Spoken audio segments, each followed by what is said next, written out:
check 1 2. Mic check 1 2.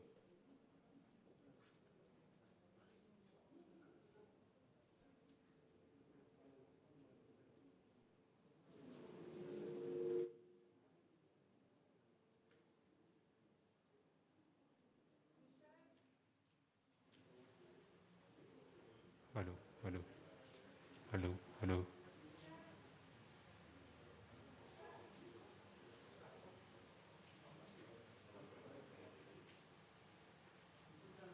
Check mic 1 2. Check mic 1 2 1 2. Yeah. Yeah. Check mic 1 2 1 2.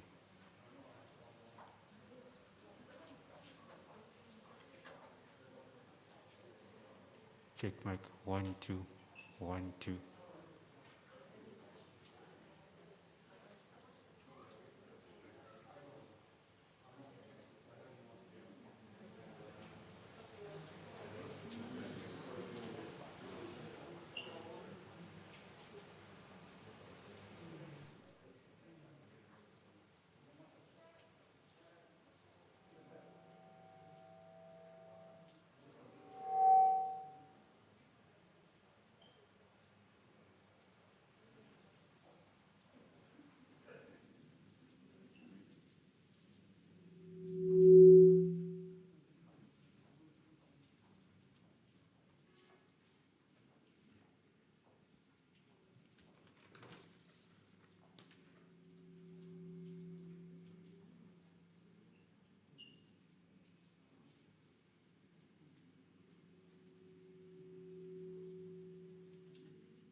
Κίνηση πολύ. Πού θα κάτσεις, λένε. Θα κάτσεις εδώ μπροστά ή θα κάτσεις εκεί.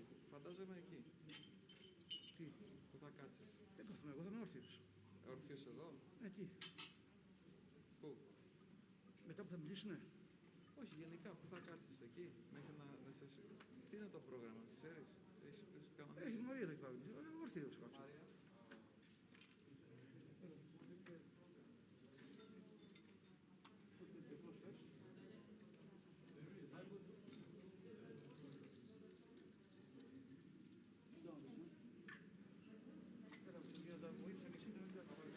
Θα κάτσεις εκεί μέχρι να σε φωνάξουν, περίμενε. Θα κάτσεις εκεί μέχρι να σε φωνάξουν. Ναι, η κυρία Σαρδάνη είναι εκεί. Okay. No, I need to prepare myself and they'll be here. Not the, yes. Here. Yes. Yes. Yes, one sec. Excellent, το κερί.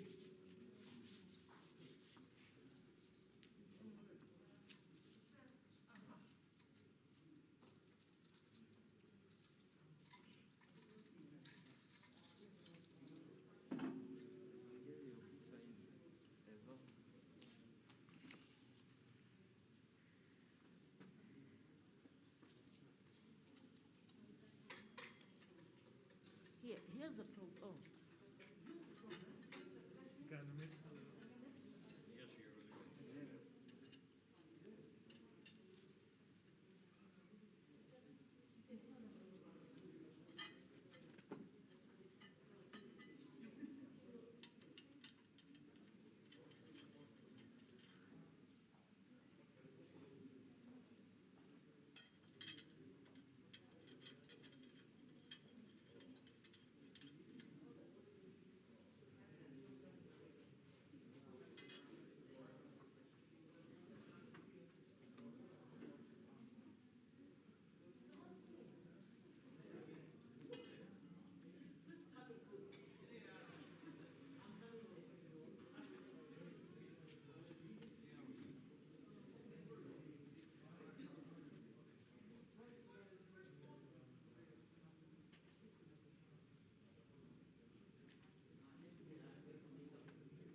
Δεν ξέρω κιόλας.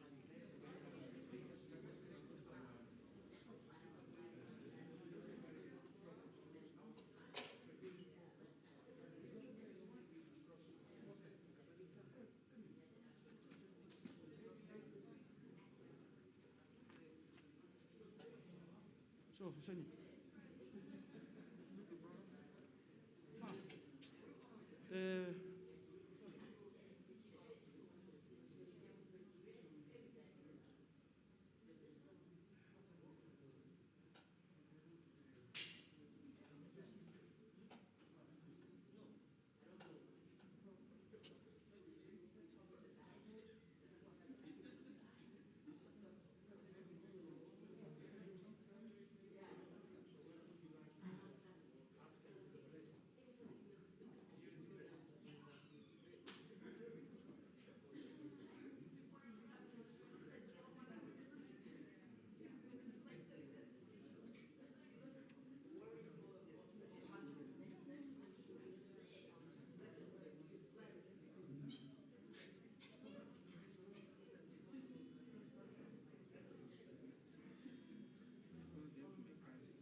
Λογητό συγκύρια, λογητό εκτός, χωρικό κομμάτι.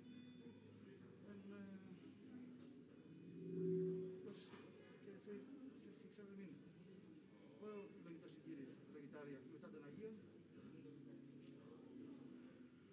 Απόστολος, Gospel.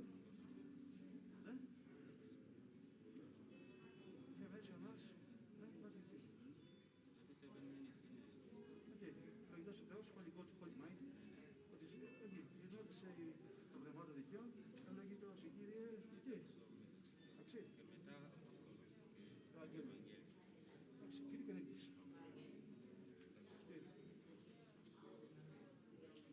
So here it shows like there are two things. That is to start, and then there is this also close. Yes, it's close. We make here prayer. Okay, please. So the cross, must be the cross there to them. But I think we have to arrange for the soil. Oh, yes. Go there, be there. Tell them.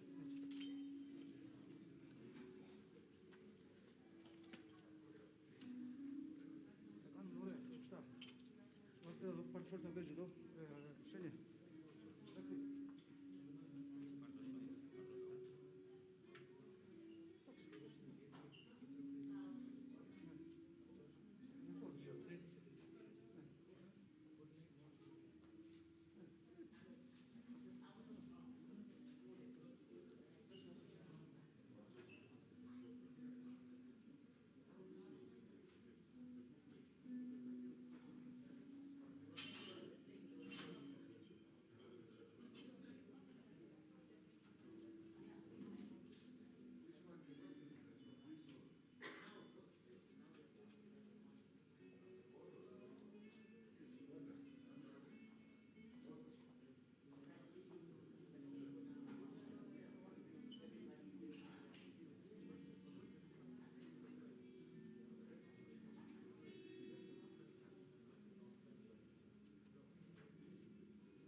It is an honor to stand before you to represent the great family of artists.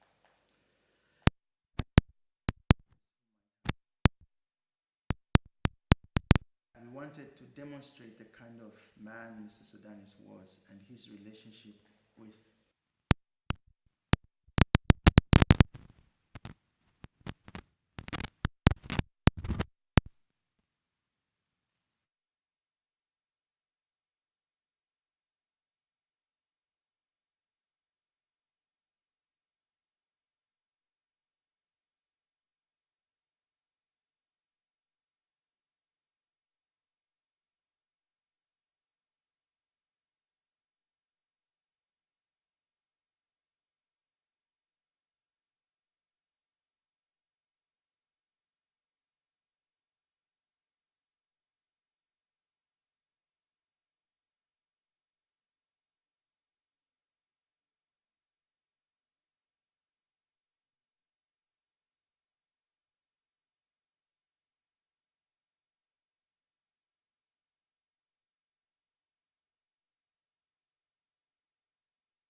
untimely passing of my dear friend and comrade in arms, Andrew.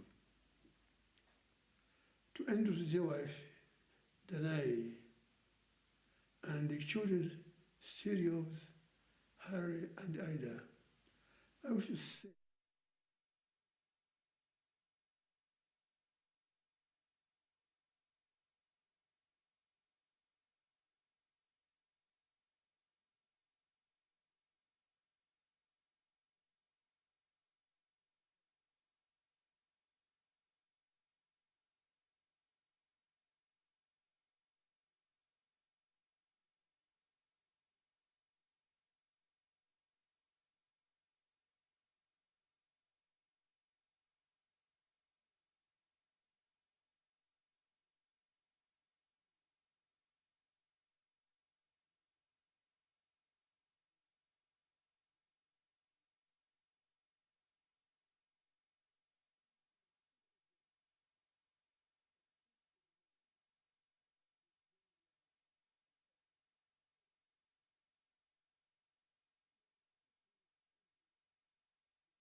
τέλος, μετά τις ομιλίες.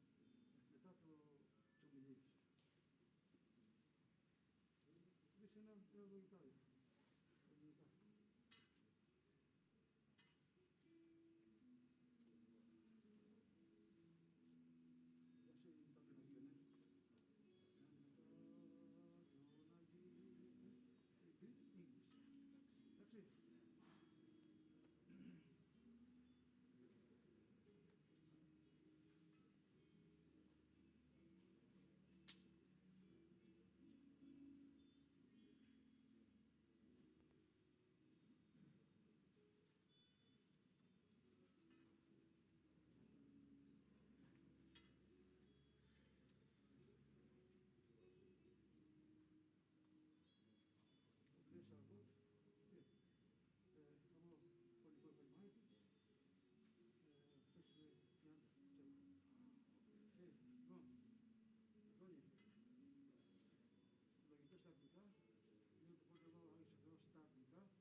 Glory to the Father, the Son, and the Holy Spirit, the Lord.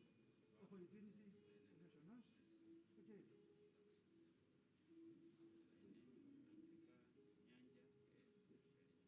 That's it. No, you know what to say. Okay. I will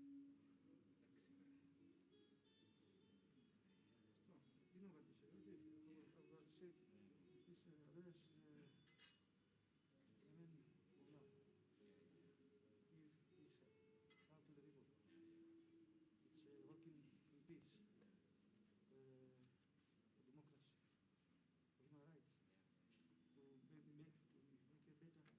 Ένα θα πεις. Έλαβες ο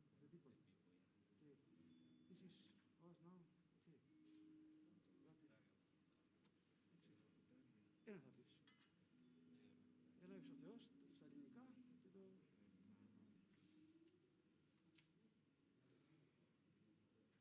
Ωραία. Εσύ.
σου ένταση ένα τσιχύρας. Όχι, χαμό και χαμό. Μαζεύουν εδώ και τηλεόραση.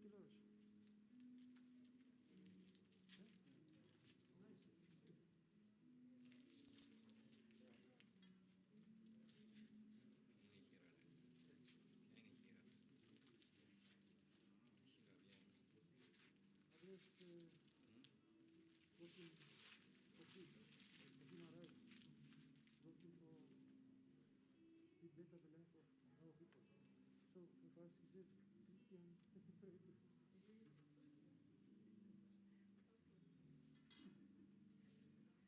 Give us example. This is one of the goals.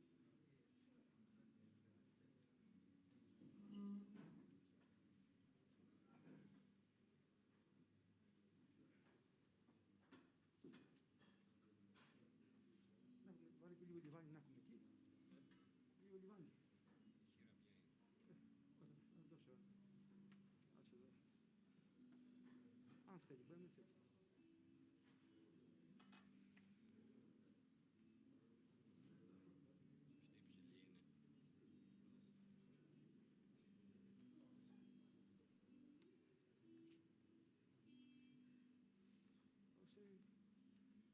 I will say a few words in Greek. Yes. My brother Sardanis started in English. Tak.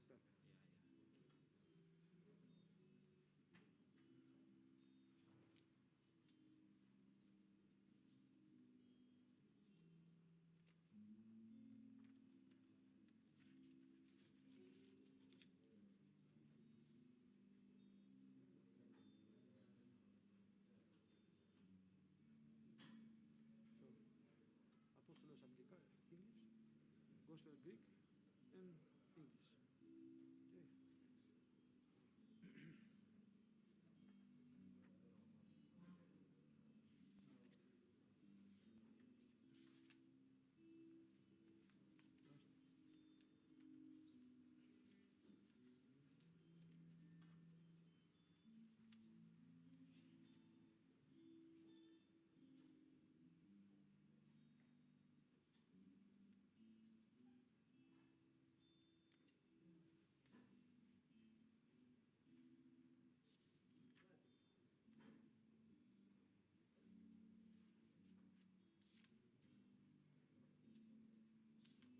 Okay, this one I will show you. You stop here. For the spirits, yes. Okay, and I say in English. Okay. Then I polish.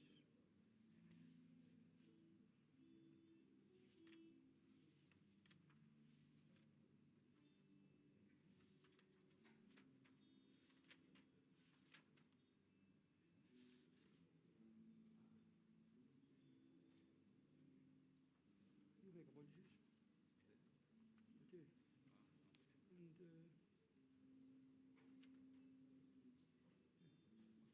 here, good. Let's start on your mimi.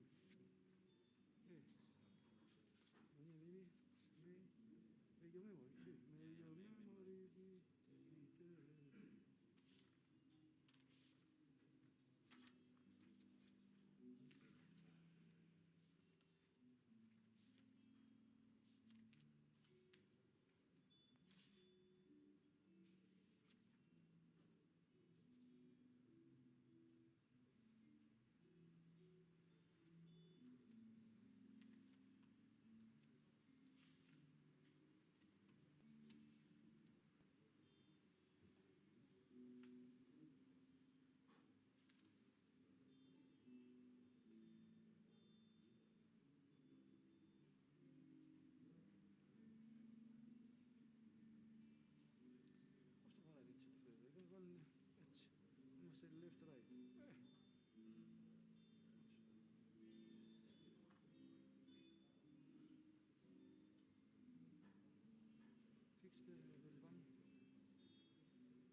forget to give you the.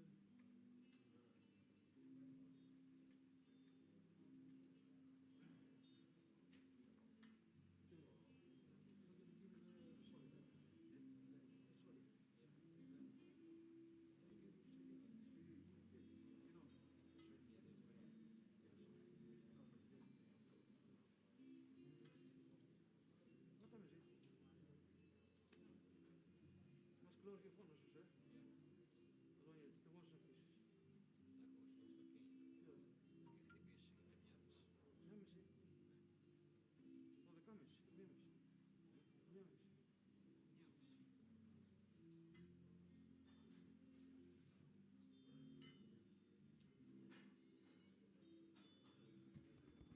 Mic check, mic check. Mic check.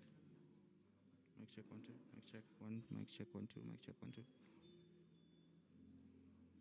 Mic check 1 2. Mic check 1 2. Mic check 1 2 1 2. Mic check 1 2 1 2. Mic check 1 2. Mic check.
like father's models now.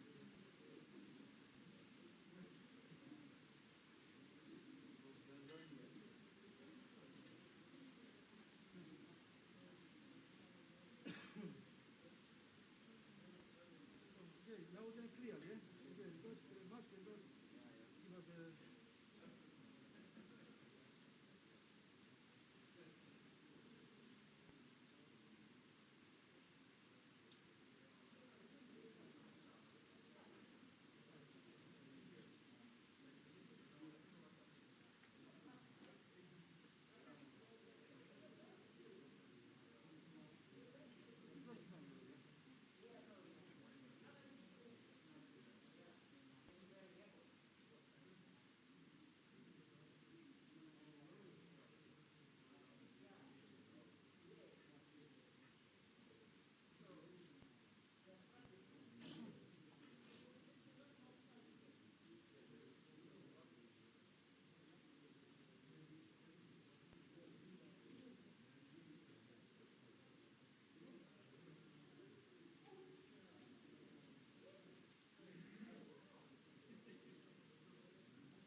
Good afternoon, friends, family, colleagues.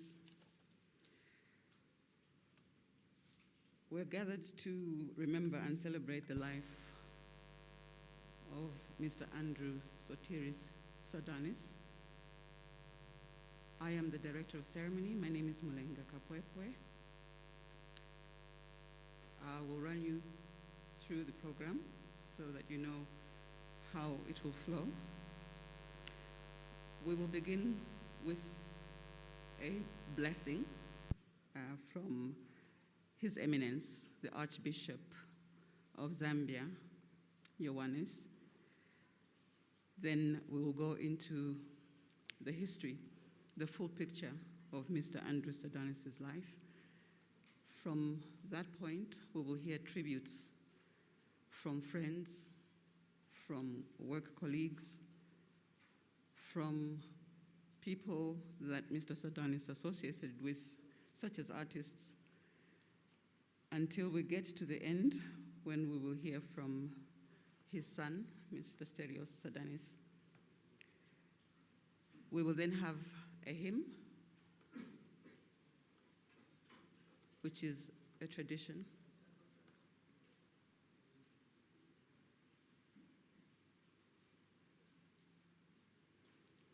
There will then be the body viewing. And after that, we'll proceed to the cremation. And after that, that is the end of the ceremony. A few announcements. For those who want to follow the ceremony on YouTube, please go to YouTube, Loyola Television, and Andrew Sardanis' funeral will pop up, and you can press the live button. We're going live. Also, if you want to watch it on Facebook Live, again, go to Loyola Television, and it will take you to the live streaming of this service. Let me just start by apologizing for starting a little bit late. We appreciate your patience. Let me also point out the fact that the family were very concerned about making sure that we meet and everybody's safe, and therefore the gathering is restricted for today. But at a later time, we will have a full celebration of Andrew's life. So today, we are gathered to be safely together and remember and celebrate the life of Andrew Sardanis from his early days and to the present day. So with that, let me start by introducing the blessing by His Eminence, the Archbishop of Zambia, Ioannis.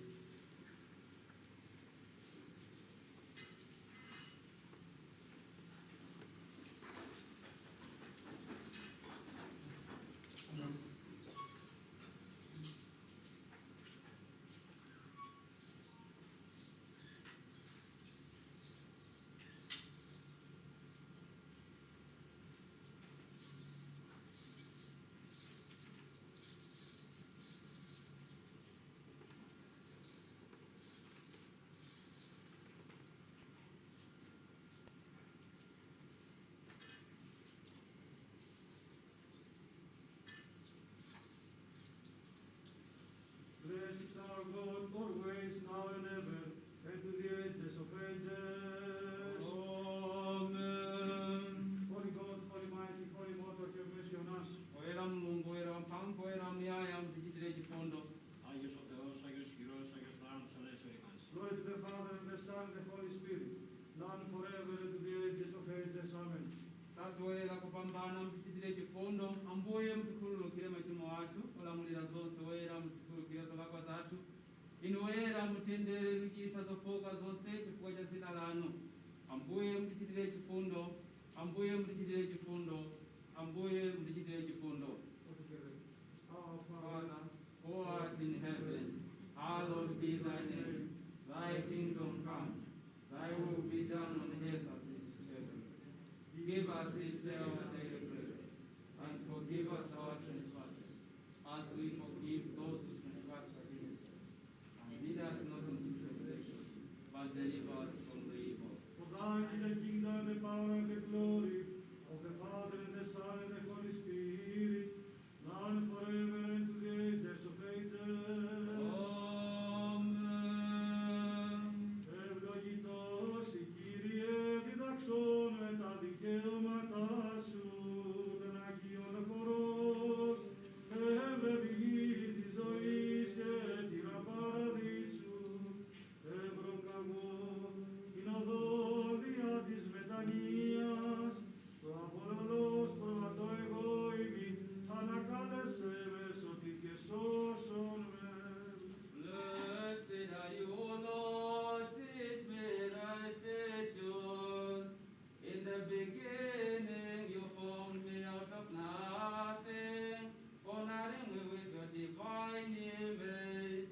But when I disobeyed your commands, you returned me to the earth from which I was taken. Restore me to that likeness, that the ancient beauty may be formed anew. Ευλογητός η Κύριε, διδάξον με τα δικαιώματά σου, εικόνιμη της αρήτου δόξης σου, ήγε στίγματα φεροπτεσμάτων, κτήρισον τόσο πλάσμα δέσποτα και καθάρισον σίες πλαχνία, και την πόθηκην πατρίδα παράσκουμη, παραδείσου πάλι ποιον πολίτην εμέ.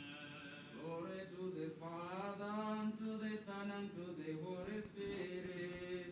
Let us devotedly praise the one Godhead, as radiant Trinity singing, Holy are you, everlasting Father, co-eternal Son and Holy Spirit. Illumine us as we worship you in faith, and deliver us from eternal fire. Και αεί και εις τους αιώνας των αιώνων. Αμήν. Χαίρεσαι μη, Θεός αρχιτεκούσα εις πάνω σωτηρία, δις γένος των ανθρώπων έδρατο τη σωτηρία, δια σου ευρυμέν παράδεισον, Θεοτό και αγνή ευλογημένη.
to you, O Lord.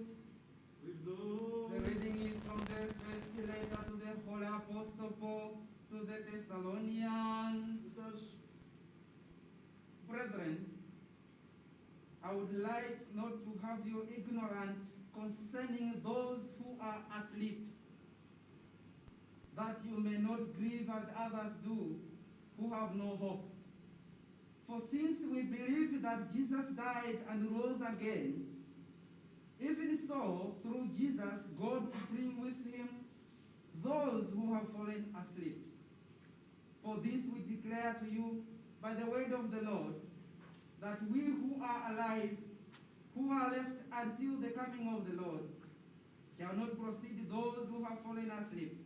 For the Lord himself will descend from heaven with a cry of command, with the archangel's call, and with the sound of the trumpet God. And the dead in Christ will arise first. Then we who are alive, who are left, shall be caught up together with them in the clouds to meet the Lord in the air. And so we shall also always be with the Lord. Peace be with you, Ida. Alleluia, alleluia, alleluia. Σοφία ορθή ακούσομεν του Αγίου Ευαγγελίου, ειρήνη πάση. And with your spirit is polite despota. Εκ του κατά Ιωάννην Αγίου Ευαγγελίου το ανάγνωσμα πρόσχομαι. Glory to you, O Lord, glory to you. Είπεν ο Κύριος προς τους ενδυθώτας προς αυτόν Ιουδαίους. Αμήν, αμήν λέγω ημίν, ότι ο το λόγον μου ακούων και πιστεύων το πέψαντί με, έχει ζωήν αιώνιον, και εις κρίσιν ουκ έρχεται, αλλά μεταβαίνει και ένεκ του θανάτου εις την ζωή. Αμήν, αμήν λέγω ημίν, ότι έρχεται ώρα και νύνεστην, ότι οι νεκροί ακούσονται της φωνής του Υιού του Θεού, και οι ακούσονται ζήσονται. Ως περιγάρ ο πατήρ έχει η ζωή είναι αυτό, ούτως εδώ και το Υιό ζωή έχει είναι αυτό και εξουσίαν εδώ και αυτό και κρίσιν ποιή ότι Υιός ανθρώπου εστί. Τι θαυμάζεται τούτο, ότι έρχεται ώρα εν οι πάντες εν της μνημής ακούσονται της φωνής αυτού και εκπορεύσονται οι τα αγαθά ποιήσαντες εις Ανάστασιν ζωής, οι δε τα φαύλα πράξαντες εις Ανάστασιν κρίσεως. Ου δύναμε εγώ ποιήναμε με αυτού δεν, καθώς ακούω κρίνω και η κρίση σε εμεί δικαία εστί. Ότι ου ζητώ το θέλημα το εμών, αλλά το θέλημα πέψαντος με πατρός.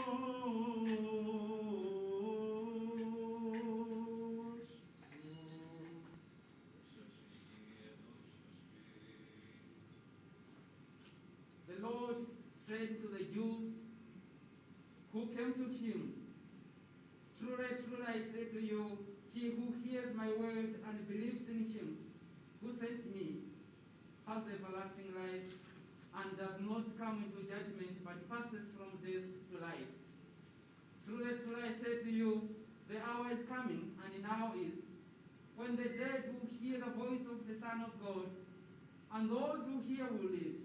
For as the Father has life in himself, so he has granted the Son also to have life in himself, and has given him authority to execute judgment, because he is the Son of Man.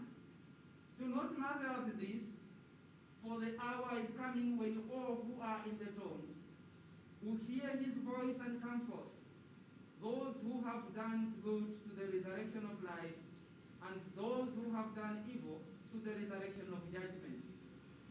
I can do nothing on my own authority.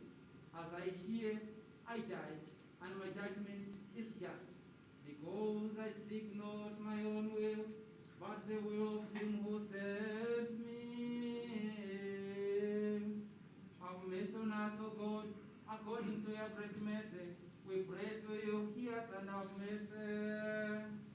Again we pray for the support of the soul, for this servant, Andreas, departed this life, and for the forgiveness of his every sin, whether deliberate or unintended. Lord God who established his soul where the righteous dwell, for this message, the kingdom of heaven, and remission of his sins. Let us ask of Christ, our mortal King and God. Ο Θεός των πνευμάτων και φάσης σαρκός, ο των θάνατων καταπατήσας, των δε παγκάκης των διάβολων καταργήσας και ζωήν το κόσμο σου περισσάμενος.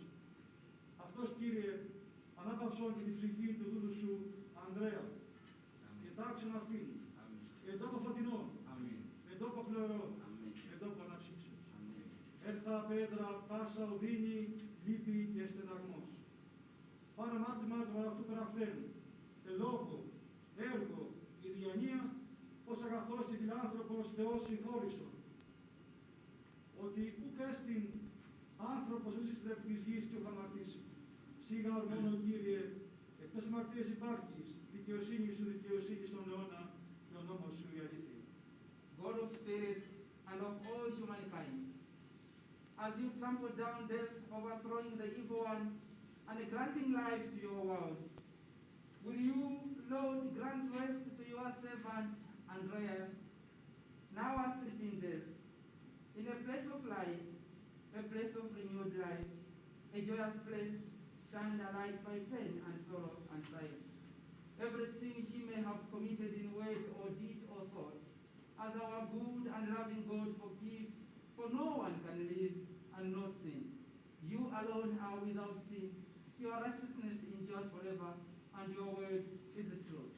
For you are the resurrection, the life and the repose of your servant Andreas, has fallen asleep, O Christ our God, and to you be ascribed glory, to the Father and the Son and the Holy Spirit, now and forever, and to the ages of ages.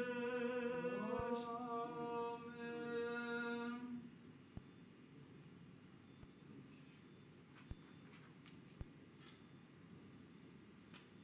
Glory to you, O God, our hope, glory to you. May Christ, our true God, who rose from the dead and has dominion over the living and the dead, as the immortal King, through the intercessions of his most pure and holy Mother, of the holy, glorious, and the praiseworthy apostles, of our holy and God-fearing fathers, of the holy and glorious forefathers, Abraham, Isaac, and Jacob, of his holy and righteous friend Lazarus, who was 4 days in the tomb, and of all the saints, assigned to the dwelling place of the righteous, the soul of his servant Andreas, who has departed from among us, granted rest in the bosom of Abraham, and number it among the righteousness. And may he also have mercy on us and save us, for he is good and who loves mankind. Amen.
αυτή, για την ελευθερία, για τα ανθρώπινα δικαιώματα, για τη δημοκρατία, για καλύτερη ζωή για αυτούς τους ανθρώπους.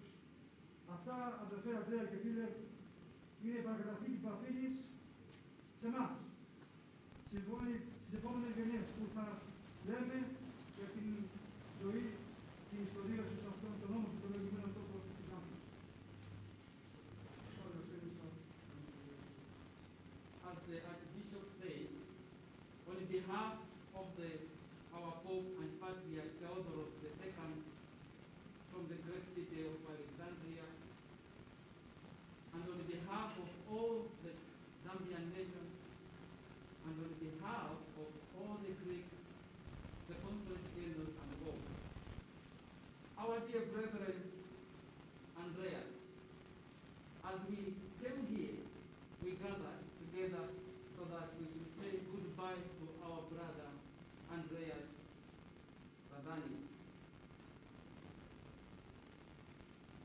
who was a Greek, a Zambian, as well as African. He was a fervent supporter for the freedom, independence, human rights, and all the democratic activities that happen here in Zambia as well as Africa in general. He had active participation in the freedom fighting movement of Zambia, inspired by the cordial friendship of the first president, Kenneth Kaunda. He contributed significantly in the decolonization process in Zambia and the combat against oppressive regimes in Africa. Often Zambians independent, he serves as a political figure to the Zambian public sphere when the government of Kenneth Kaunda was in rule. African businesses and all the investments upon the world praised his efforts and his human professional activities, as he was a lover of peace, who contributed love towards all the Zambians and all the people as a human being. He gave us to love about Zambians, and he continued to be loved.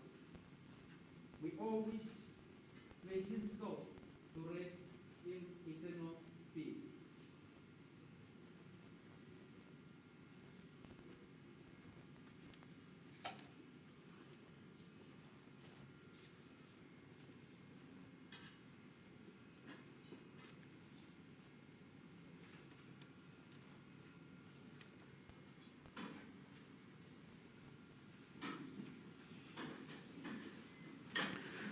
Please be seated.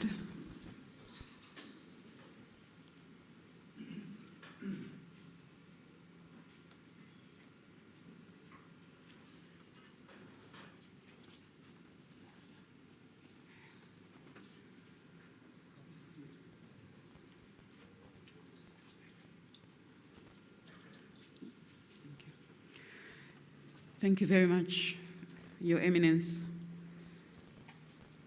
When I was chatting with the Eminence before the blessing was conducted, he really stressed that the church felt very strongly that this blessing be done because Andrew exemplified how a Christian life should be lived, because he was good to all men and all mankind, or womankind.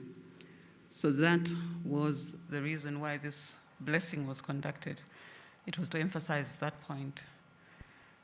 You may notice that there's a flag that is draped over Andrew Sardanis' casket. That is because Andrew Sardanis received one of the highest honors that is bestowed upon a Zambian national, called the Order of the Eagle, and he received that award in 2019. So you can see that he has been recognized by his church, by the church and by the nation as a true servant of mankind. Thank you very much, Your Eminence. And now we will go to the history, the broad history, so that we may follow the life of Andrew Sardanis from the earliest to the present. And to do this, I will introduce Dr. Sishua, one of Mr. Sardanis' many close friends, to give us a complete personal profile of the deceased and the lessons that we can draw from his life. Dr. Sishua.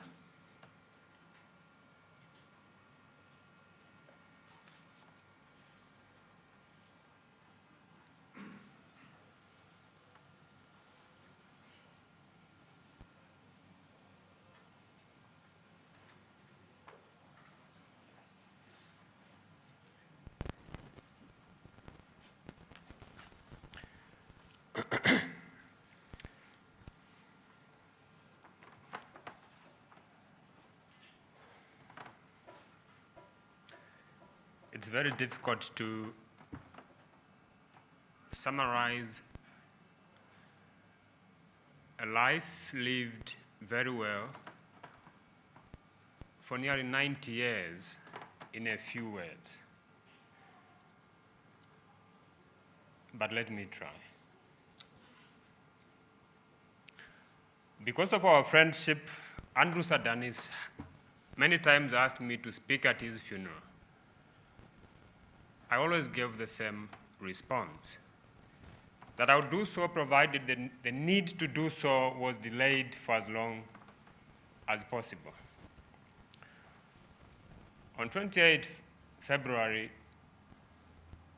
2021, 13 days before what would have been his 90th birthday, Danae, his wife, since 25 March 1962, informed me tearfully that Andrew is gone. If my conviction that the relevance of death lies in its impact on those who live is correct, then we have much to learn from his long and eventful life. It represented, in my view, many things that a nation requires to succeed. These include our understanding of what being a Zambian truly means, of the importance of public service, of the possibilities of homegrown African business, of investment in art, research, and scholarship, and of family and friendship. These 5 general principles and themes illuminate Andrew's life and the society in which he lived and helped to shape. Let me speak to these themes individually. Andrew was a talented immigrant who gave his life to Zambia. Although he was not born Zambian, Andrew became one and gave his life to the country. In turn, the country embraced and gave itself to him. Zambia is lucky to have had Andrew among its citizens. Born in Cyprus on 13 March 1931, Andrew immigrated to Zambia in October 1950 at the age of 19. He was one of tens of thousands of white immigrants who arrived in the then northern Rhodesia before and after the Second World War. Yet he was not like many others. And by this I mean the many whites who dedicated their lives to self-enrichment or quietly making a fortune out of the country's riches and concerned about the injustices around them. Andrew chose a different path. he forged strong ties and collaborative relationships in the places we settled. He spent his first few years in Zambia, in Chingola, working for his brother-in-law in a transport company. He threw himself vigorously into the development of the business and expanded into trading, opening stores in Chingola, on the Copperbelt, and Kabompo in northwestern province. By the end of the 1950s, he owned and operated Northwestern Trading and Maisen stores. And at the time when the color bar was the order of the day, Andrew trained and advanced Zambians in his businesses, treating them as partners and fellow shareholders. His businesses were run entirely by Zambian staff. Black people could enter and leave his many shops, which was a departure from the widespread practice of the time that required them to buy goods through tiny shop windows. As did a few other white immigrants, such as Simon Zukas and James Skinner, Andrew also made himself useful to the causes that characterized the 1950s and early 1960s, that is the struggle for independence and racial equality. In the 1962 elections, for example, he stood as a parliamentary candidate for Kabompo constituency on the ticket of the United National Independence Party, UNIP, which was the main nationalist political organization under the leadership of Kenneth Kaunda. What is important here is that he made a conscious choice, one which entailed considerable personal sacrifice, to turn his back on the entrenched privileges he could have accessed using his membership to the white community to fight for causes that he believed were just and right. By joining the anti-colonial movement, Andrew also risked the censure of the white settler community he was expected to belong to. But such was his commitment to the pursuit of freedom and justice that he did not mind being regarded as an outcast among their ranks. As he had shown already, Andrew was an astute businessman. Driven by high copper prices on the international market, Zambia's economy was booming in the 1950s. If he had wanted, he could have made his money as a successful businessman and returned to Cyprus, or moved to South Africa, Southern Rhodesia, the colonial name for Zimbabwe, or even South Africa, or even the United Kingdom, to settle and play golf. That is what many in the 1950s did. Andrew did not. His example challenges us to understand people within their peculiar individual circumstances and characteristics rather than treating them as representatives of particular identity groups. But Andrew was also a diligent public servant. And this is the second lesson that we can extract from his life.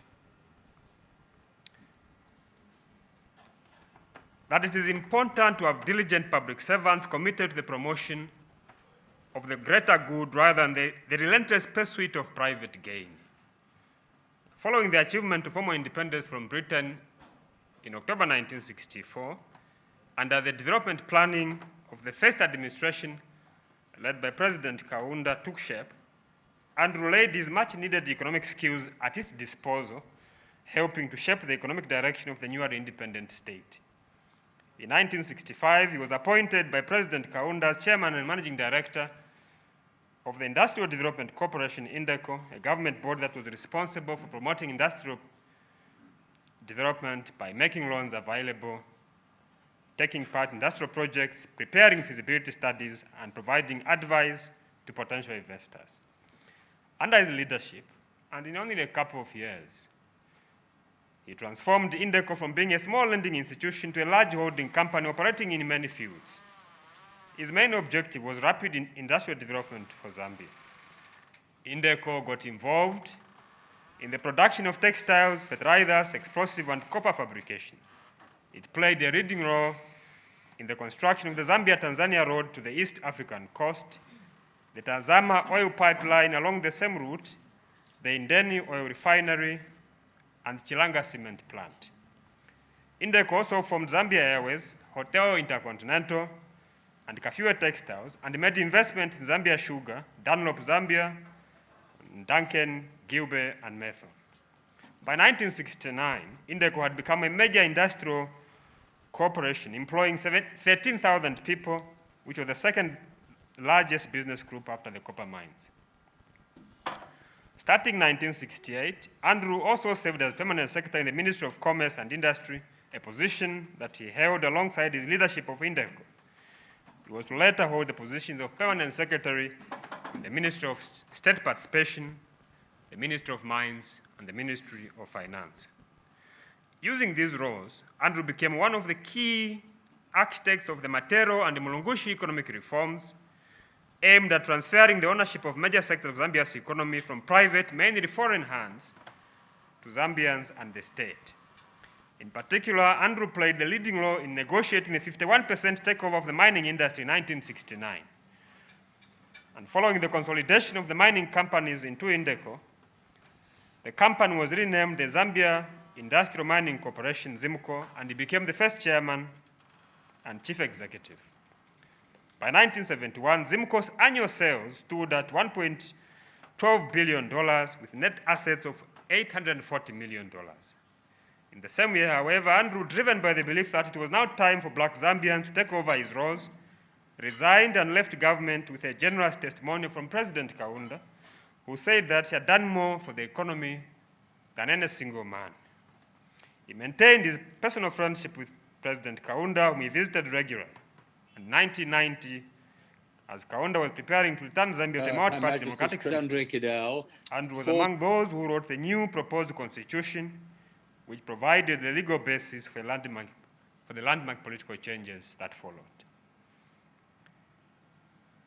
But Andrew was also a successful businessman. And this is the third lesson that we can extract from his life. That is the importance of the success of homegrown African businesses in the strength of the national economy. After leaving government service, Andrew developed his considerable talent in the field of business. In late 1971, he formed Sardanis Associates, which later became ITM International. Built on the principle of indigenization, the company established close partnership with other local firms such as the Chivote Group of Companies, Mindstone, Chivote Farms, and Interchem. On the international level, ITM grew to become a group of more than 150 companies operating in at least 40 countries worldwide, 25 of them in Africa. It was involved in international trade and product distribution, construction, mining, finance, and later commercial banking. Many of his Zambian colleagues joined him on the international scene, where they served as senior managers and directors in countries such as the United Kingdom and the United States. In 1984, Andrew, driven by the conviction that colonial banks were only interested in serving foreign corporate business interests, opened Meridian Bank Zambia, ITM's first move into commercial banking. He felt that by creating a local bank, he could provide local project finance and assist clients in finding export opportunities and the necessary export finance. After establishing a strong local presence, the Meridian Banking Group expanded into several West African countries such as Liberia, Cameroon, Burundi, and Nigeria. And the acquisition of the Biao Group of banks in Francophone Africa, at the request of Asante Ouattara, who was then governor of Bissau and currently the president of Cote d'Ivoire, made Meridian Bank the largest bank in Black Africa. Over time, the bank expanded its finance interest to insurance, opening Madison Insurance in Ghana, and in Tanzania, and in Zambia.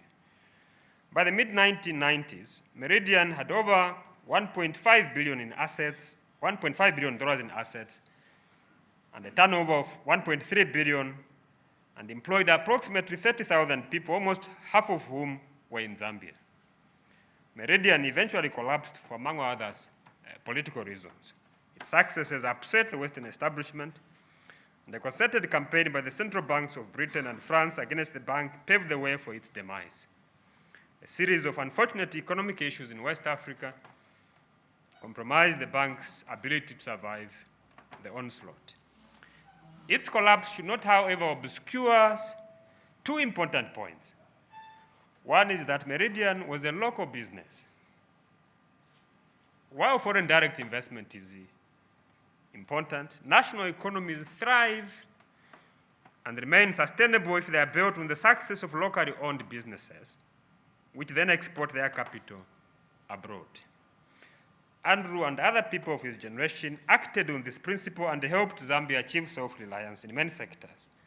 The second point is that Meridian paved the way for a more competitive banking environment and brought about inclusion of all races in the banking system in Africa. As Andrew himself noted in his book, A Venture into Africa, The Challenges of African Business, we opened the new frontiers for African business. We stumbled and fell within sight of our goal, but we opened the way for many. Andrew was also a great supporter of the arts, conservation, research, and scholarship. And that's the third lesson we can extract from Andrew's eventful life, which is to say, investment in the arts, research, and scholarship is very crucial to any national progress. Andrew was a great supporter of the development of art in Zambia. Though he was a businessman committed to economic nationalism, he understood that development is not all about numbers, that art and other cultural productions are important too. To this end, he not only supported those who administer the state, but other domains of life, including art. With a keen eye for talent and working with young people, he was able to identify and support promising artists who could then make their own contributions. The walls of Chaminuka are covered with more than 1,000 pieces of Zambian art. From an early age, Andrew was a patron and collector. He sponsored many of Zambia's earliest and most prominent artists such as Petson Lombe, Henry Tayali, Remy Sichalwe, and Frinto Chandia. Andrew also bought their art for himself and his many businesses, both local and internationally, and in this way he helped establish a self-sustaining market for Zambian art. And it's no wonder that in the late 1990s, Andrew was awarded the Ngoma Award for his contribution to the visual arts in Zambia. Andrew also supported conservation and tourism, exemplified most notably in the environmental character of his home, Chaminuka. Built in the style of a village typical in the northwestern province, characterized by a series of insakas and red brick, Chaminuka, which means a small hill, was constructed in the late 1970s. It overlooks the Lake Chitoka and is situated in a game park approximately 40 square kilometers in size. Throughout most of his life in Zambia, he visited the game parks and nature reserves. During the 1970s, Andrew became increasingly concerned about the environmental destruction caused by overpopulation of elephants, which contributed to the demise of many of Zambia's other wildlife species.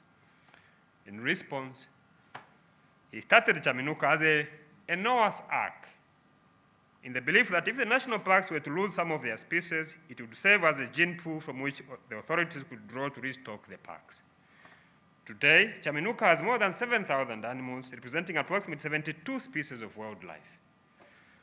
Andrew also financed 14 other game farmers to stock game, and it's estimated that 30% of Zambia's wildlife population is now in private farms. In the early 2000s, Andrew decided to open Chaminuka to the public. It's now a community of more than 1,000 people run by a new generation of Zambians whom he nurtured. More than 20,000 people flock to Chaminuka every year to commune with nature, to view the art collection, to taste Kaposhi's international award-winning cheeses, or indeed to meet Andrew and learn from his stories, wisdom, and vision. But beside arts and conservation, Andrew also supported research and scholarly publications. His unpublished works about his own life and about Zambia are well known. What is perhaps less well known is his determination to support research when others have failed to do so. His bank, Meridian, for example, supported the publication of Guardians in their time, an important edited work by the University of Zambia's Department of History on colonialism in Zambia. What is notable about this publication is that all the chapters in it were written by researchers who were either based in Zambia or were Zambians. And the contrast with prior and subsequent similar publications dominated by foreign scholars could not be more striking. Andrew further understood the importance of writing memoirs, a task that many of his generation have not taken seriously. In countries like Zimbabwe and South Africa, nationalists and other prominent figures are serially writing their own memoirs or leaving their own private papers for others to work on in the future. This is hardly the case in Zambia. Those who belong to our country's first generation, that is, those who were alive at independence, are gradually leaving us. Some years from now, there will be nobody left who was an adult in 1964. Having been key protagonists in the nationalist struggle and played active roles in public life during Zambia's first 50 years of independence, many expect these nationalist figures, now advanced in years and with most of their lives behind them, to use their unique experiences to provide an insider's view of the country's evolution. This is exactly what Andrew did before he died. Motivated by the desire to share his experiences within the broader themes of Zambian political and economic history, he wrote 3 books. The first is Africa, Another Side of the Coin, published in 2003, and covering Zambia, Northern Rhodesia's final years and Zambia's early years of independence. The second, written in 2007, is A Venture in Africa, which covers his personal experience in running a business corporation in Africa. More recently, in 2014, Andrew wrote Zambia, The First 50 Years, which provides an in-depth account of the country's evolution since 1964. In countries like Zambia, with a huge young population, and where decades of underfunding and neglect have undermined the capacity of local scholars to conduct historical research, memoirs enable current generations to understand what has happened before. Autobiographical writings is not a personal vanity or for the benefit of an individual's own descendants. It has a wider social purpose. But Andrew was also a family man and a friend, and which is the fifth and final lesson we can draw from his life. This idea centers on the principle that family and friendship are closer to the core of our lives than wealth and status. Although he was a deeply private person, Andrew greatly cherished his family, consisting of Danai, his partner and friend for nearly 60 years, their children, Stelios, Shula, Hari Kayombo, and Ida, and his 2 grandchildren, Alex and Dylan. He also had remarkable capacity for friendship, intensely loyal, warm, and kind friendship expressed in a genuine interest in another person's well-being, and in the most generous hospitality in conversation that encouraged as well as stretched. Welcoming and personable, Andrew treated everyone with warmth and opened his mind to a wide number of people whom he infected with his wit, stories, and humor. Andrew touched the lives of many people, including many who are not even aware that he did. Most people see development as economic upliftment of themselves and their immediate families. Many who have come from humble beginnings now have a house in one of the suburbs of Lusaka and nice cars. And mindful of the injustices and inequalities of the society in which they live, such people will work hard to help their children have a better life tomorrow. These children are going to universities in Europe, in Asia, in the United States, or South Africa to become accountants, lawyers, medical doctors, and engineers. Andrew saw things differently. For him, economic upliftment was about improving the whole of society so that many benefit. If you wish a better life for yourself or your children, he once told me over dinner at Chaminuka, then you should seek to create and live in a better society that promotes the interest of the collective, not the individual, and which pursues more freedoms. Andrew wore his humanity on his sleeve and embodied so much of what is good in people. His life challenges us with one final question. If we were to die today, Can we imagine someone else saying the same of us? If not, why not? Let us each use the time allotted to us as humanly and compassionately as Andrew did. In Do Not Go Gentle Into That Good Night, an emotional and evocative poem written a year before death claimed his own life, the Irish poet Dylan Thomas advised his dying father to not accept death passively. Instead, he encouraged him to confront it with courage and challenge it. He wrote, "Do not go gentle into that good night. Old age should burn and rave at close of day.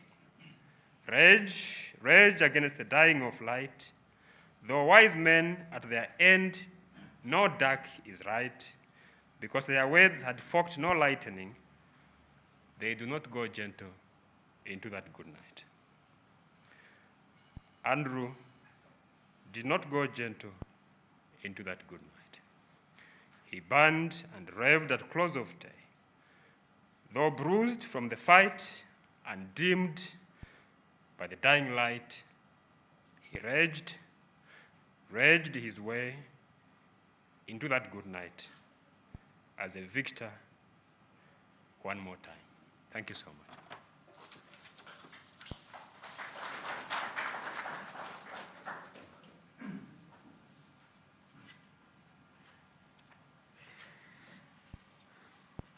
Thank you very much, Dr. Sishua, for that very insightful piece on Andrew's life. We will now move on to the tributes, and we will start with the first tribute, which will be from Mrs. Mary Longwe, and she will give us the picture of Zambia's early days and Moiseni stores and the early times of her association with Andrew Sardanis. Mrs. Longwe.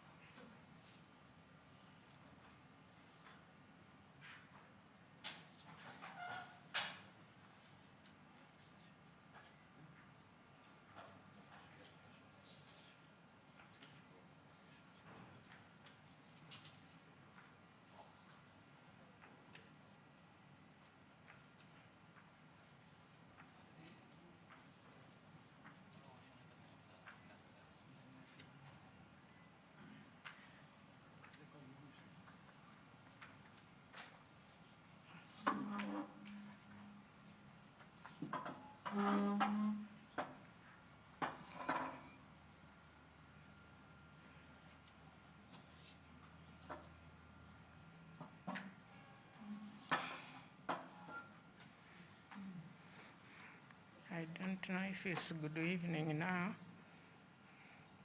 but I'm here. I don't know what I can say to talk about Andrew. To me, he has been Andrew, I don't know how many years. That picture you see in front, I was still unmarried there. I was Miss Mwale, not Mrs. Longwe. That's how far I knew Andrew. Andrew, I think everybody you have written, talked. I don't know where to start. I can't mention Andrew alone without mentioning my friends who have gone already. I will mention your Henry, Joanidis, N.B. Longwe, Amasakanya, Flavia. These people which I have mentioned, I think, is the people who knew Sardanis properly and well.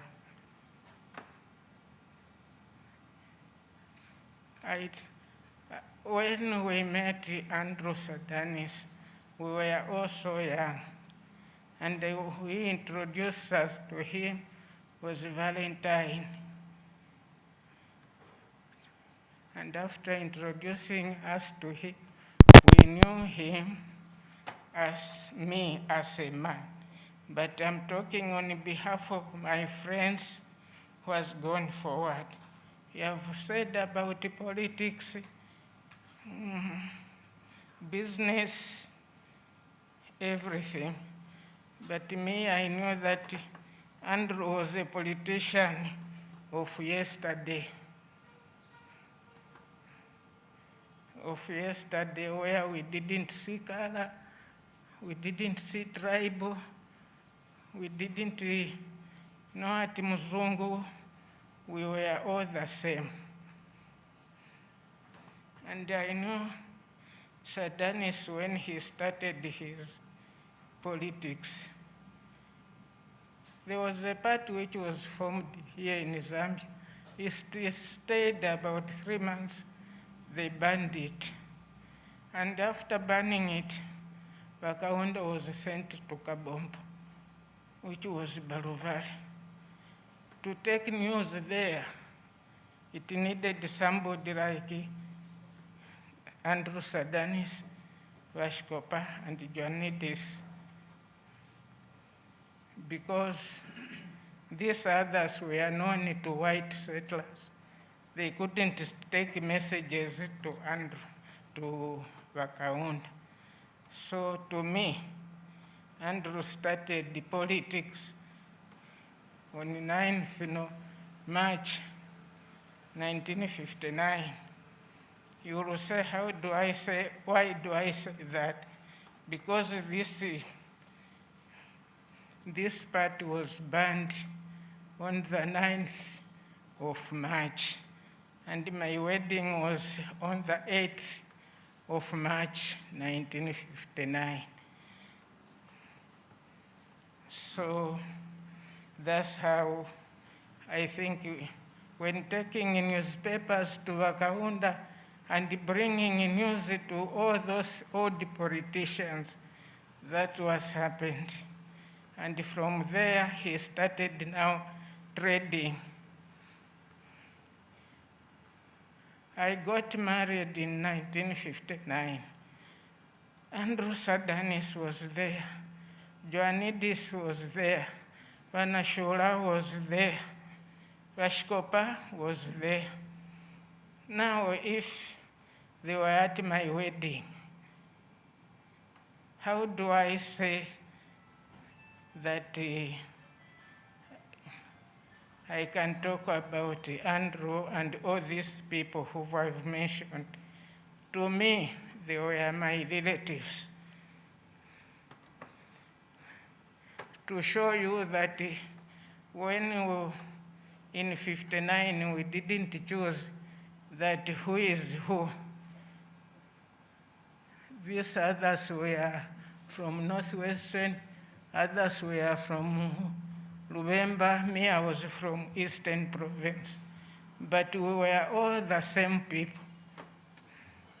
Andrew gave me engagement party. I had engagement party in his house.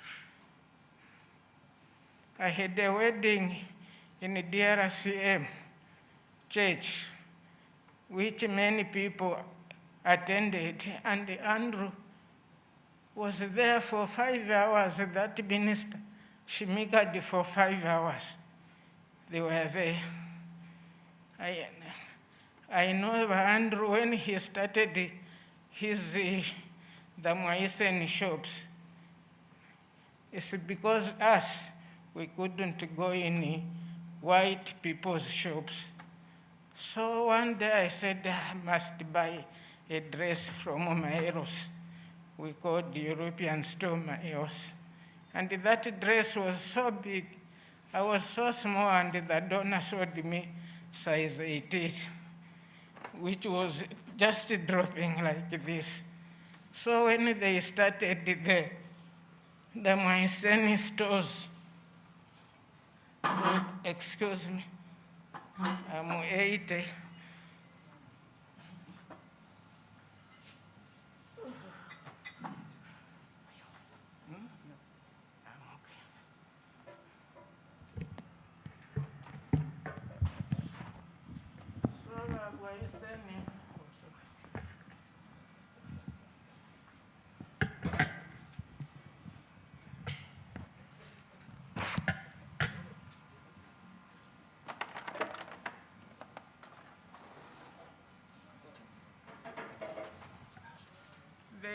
started ordering dresses, which we as Africans, we could also try them on. Because in European stores, they refused us to try. I said there I was Miss Mary Long. Now, when I became Mrs. Long, the wedding was done by Mr. Johnidis, Mr. Andrew Vashkopa Vamsakanya, my wedding. And from there up to now, Andrew, I don't know how to call him, brother, uncle, I don't know. Now when my husband got a job in Mwaisen, is when I knew that there are shares in this world. When he was employed, he said, oh, he left now the government. Now we are going to join Mwaisen, Henry na Joanidis, but we'll be buying shares. I didn't even know what shares were. What are shares? No. Where will we get the money? When we get our pay, we'll keep our money aside so that we buy shares in Mwaisen. That's how Andrew did to us. I can say me, Nixon, and Henry. We started buying shares in Mwaisen. And after buying now is when we knew, oh, shares, afterwards you share.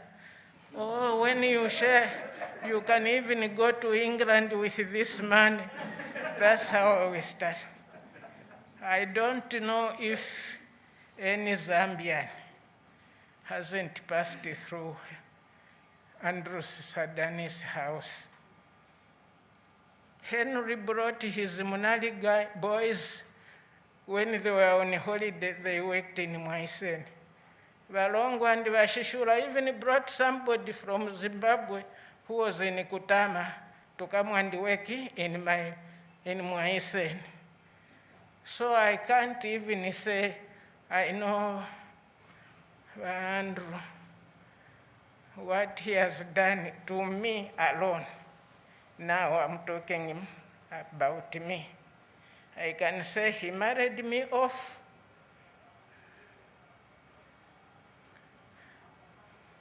He buried my mother, he buried my father, he buried my children. When one of the children was sick, they sent me to England, to hospital.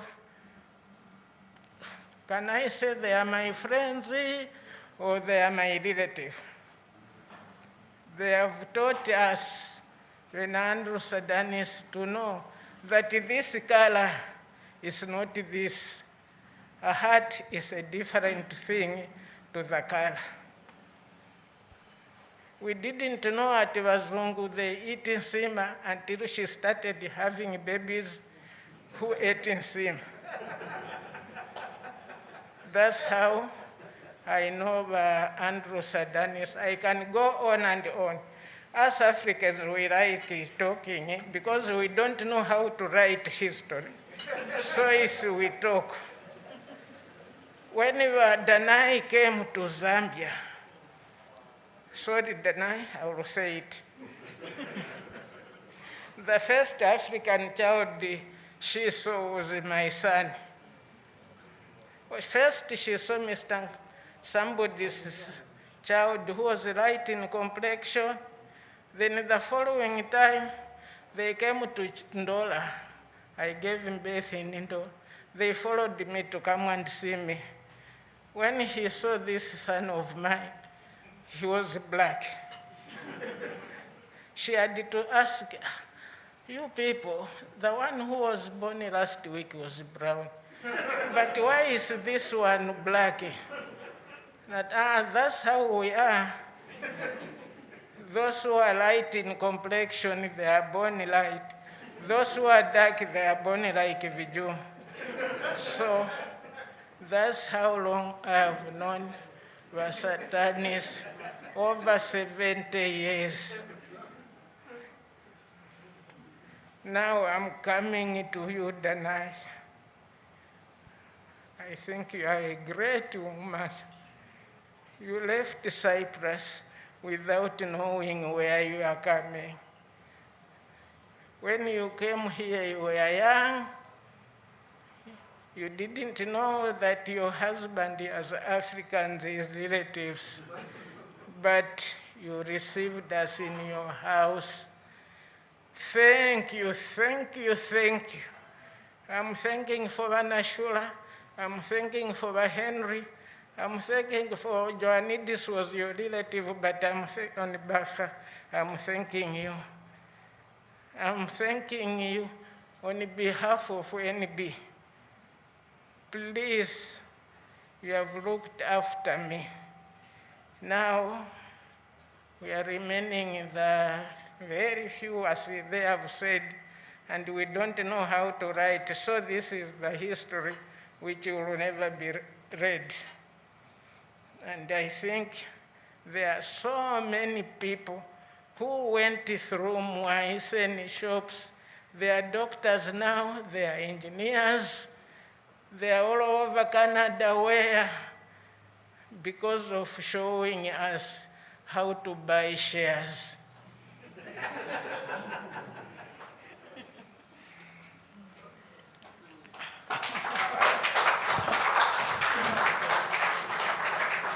And one thing, don't worry. You were late when starting, it's not me. One thing, you Zambians, you have spoiled our Zambia as of yesterday. Because as I said, I knew the father of this one, I knew the father of this, because of who politics which they started. We were one Zambia, one nation. And when we wanted independence, my husband's salary was going towards fundraising for UNIP afterwards, so that our children can go to school and become doctors. I was thinking, it was donation or it was what? But it was our money. Nobody asked us to Songhera. We did it on our own so that we have independence. Please don't spoil this independence for us. I prayed the whole night today so that it doesn't rain. Because where I've moved, there are no roads, there are no schools, there are no hospitals. So if it rained, I couldn't have come because there are no roads where I'm staying in Zambia. And it pains me sometimes to see children going to school walking.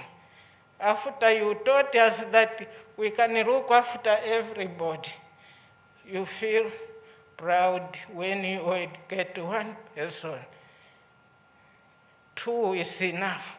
Only one, which is, I hope I won't hurt somebody, which you young ones, you know all about yourselves, not helping the other person.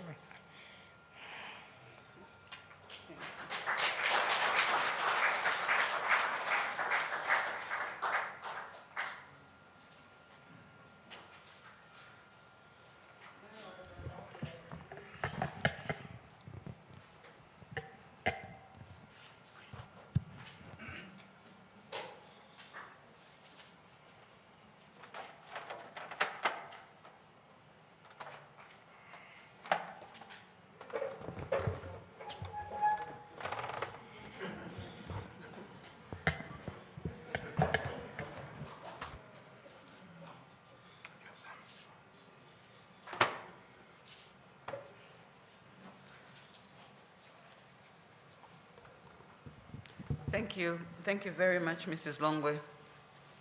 And thank you for the wonderful stories of Maiseni and the early days. And thank you very much for reminding us that our country is a work in progress, and we must never forget that. We must work towards the dreams that you had when you were fighting for this country. Thank you very much. And now we shall hear a tribute from Zanele and Tabo Mbeki. Mrs. Mbeki is here. Mr. Miko will read the tribute on behalf of Mr. and Mrs. Mbeki.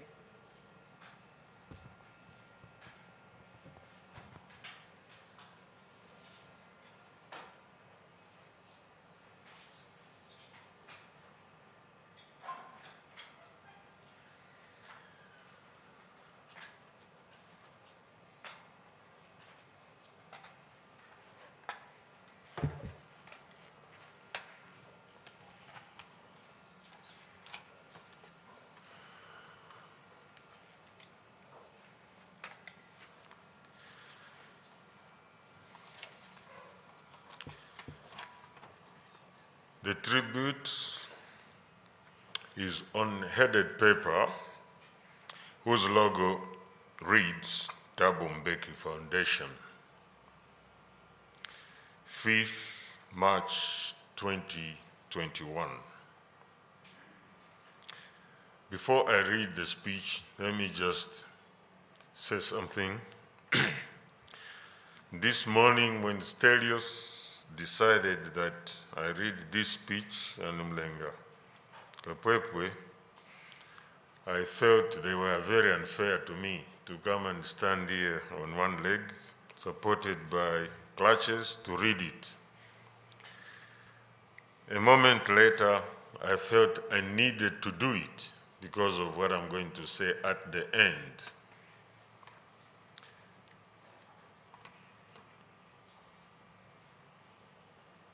This tribute is addressed to Mrs. Sardanis, Denea, Chamino Kaloj, Lusaka, Republic of Zambia. Our sister, Denai, there. We received the unexpected news with an immense feeling of shock, deep sadness, and a sense of irreplaceable loss that a very good human being who had become to us a friend and an elder brother, your dear husband, Andrew, had passed away.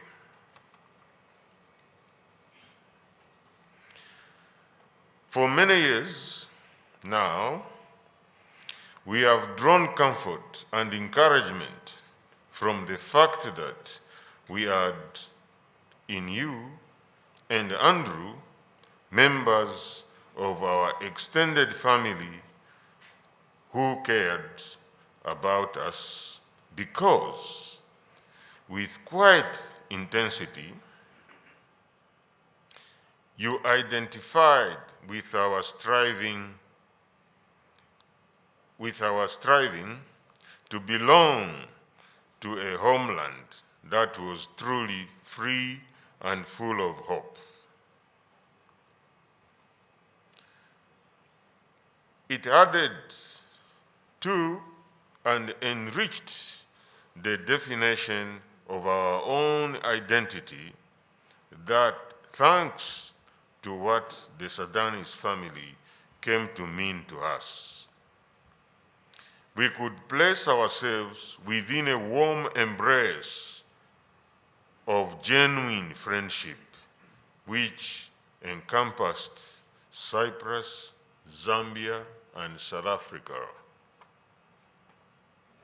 It was an expression of that warm embrace that,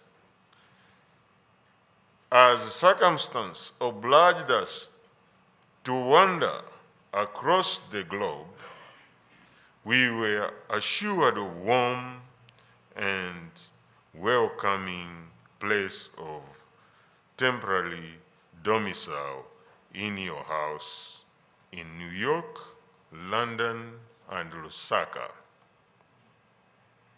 As we have tried our best to help build the kind of liberated South Africa we dreamed of together, we have hoped that we would not disappoint your expectations.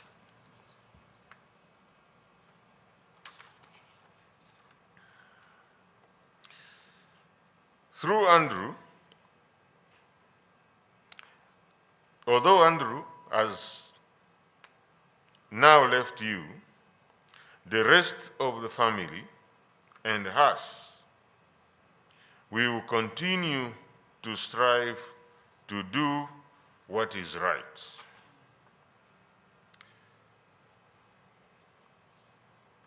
Our dear Denai, please accept our heartfelt condolences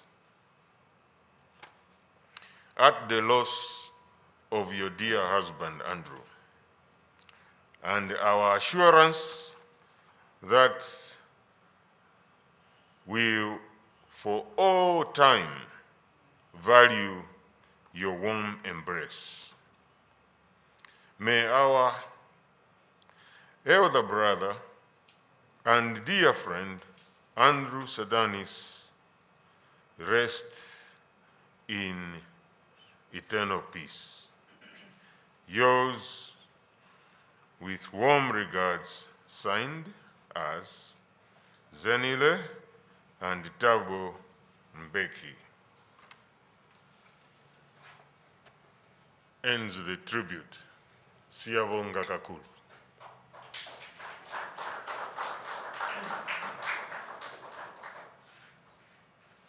As I promised, let me borrow the platform of the second former president of South Africa, Mr. Thabo Mbeki, to add a few words directly to Mrs. Sardanis, who I usually call Mom. The only reason I accepted to read this speech, I wanted to walk from that chair to here to do it. Allow us, those of you who have known your kindness, who you have touched lives, to be your walking sticks. Promise by raise of hand. Thank you very much.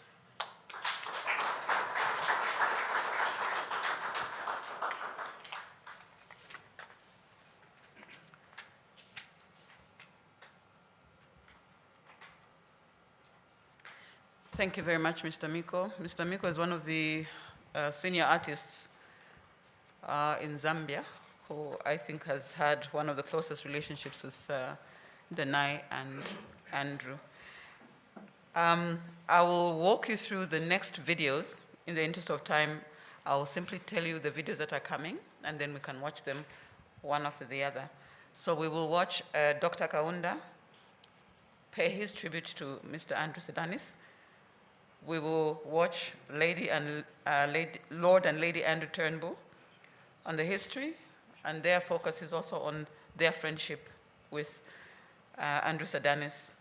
We will hear from Mr. Chisanga Puta, who will talk more on the conglomerate, the growth of a conglomerate, including Meridian, to give us a fuller picture of that aspect of Mr. Sardanis. And then we'll hear from Mr. and Mrs. Jerome Bissey, who will be speaking to us from Cameroon.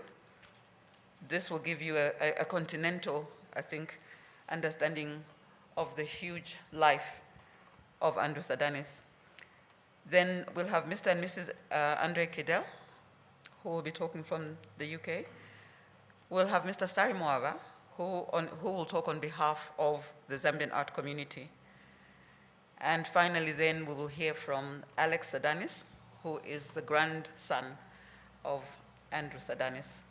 So with that, the videos will be playing there.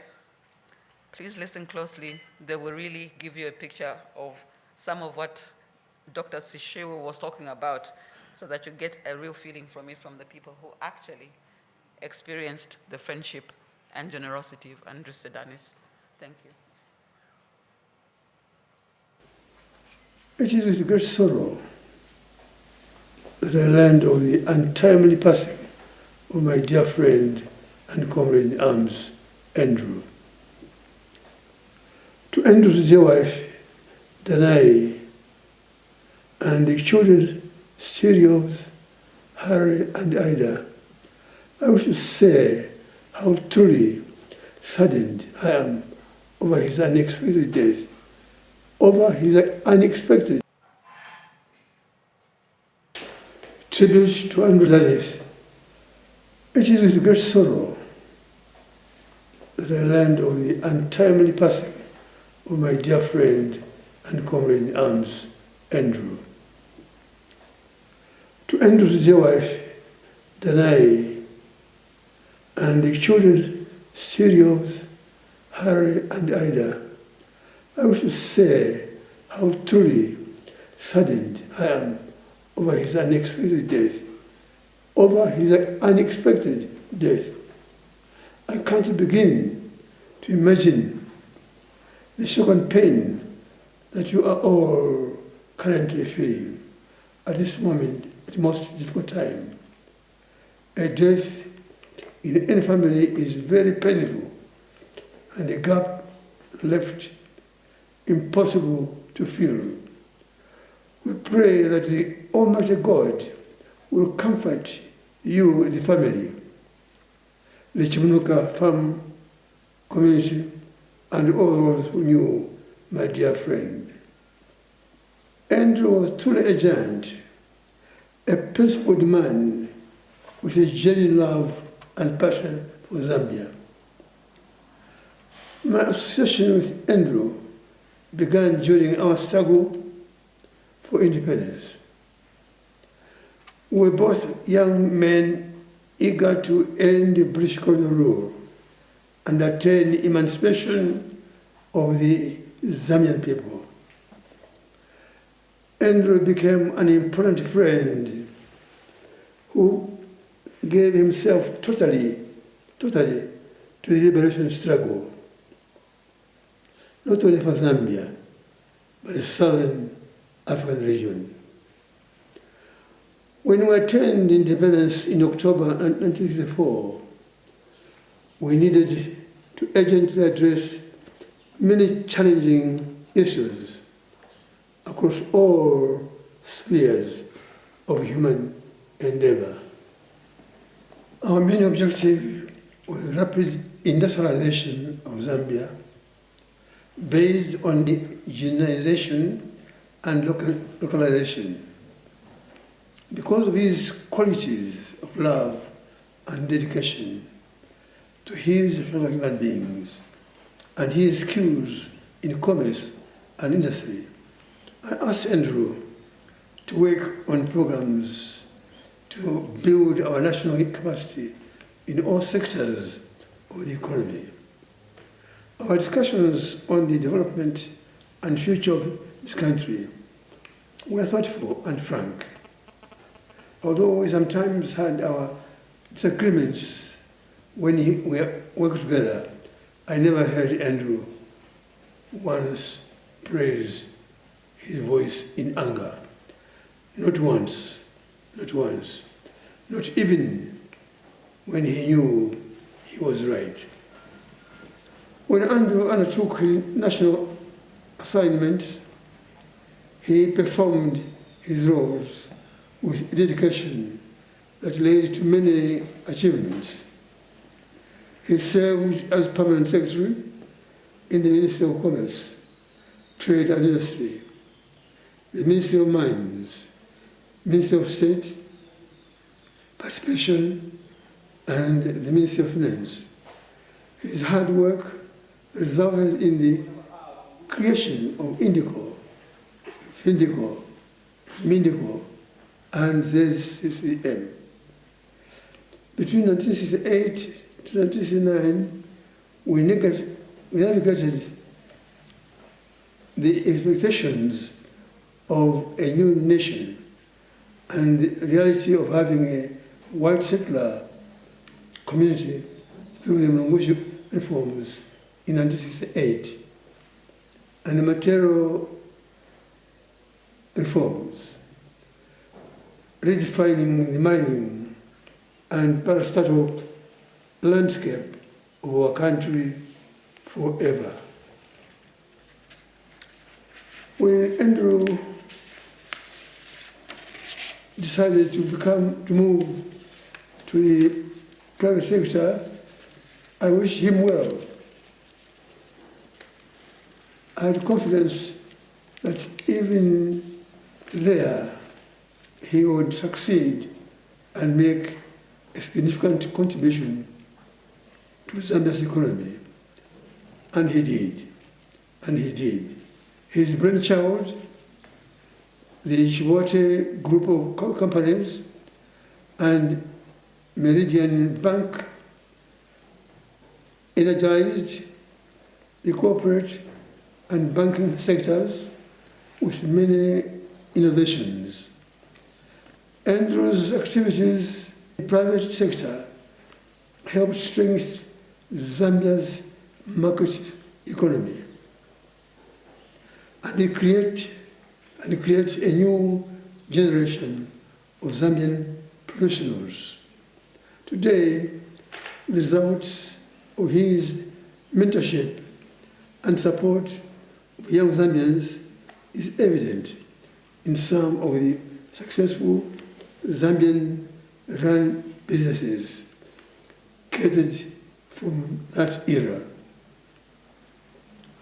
What a friend I had in Andrew. When I left State House after the 1991 general elections and the state failed to provide my family with temporary accommodation, Andrew stepped in and catered for our immediate needs. There is no greater friendship than when a colleague extends a helping hand in a time of serious need. Andrew remained a dear friend to the end, and I will miss him dearly, dearly. Andrew, go well, my friend, and may your soul rest in God's loving arms until we meet again. Thank you, and God bless.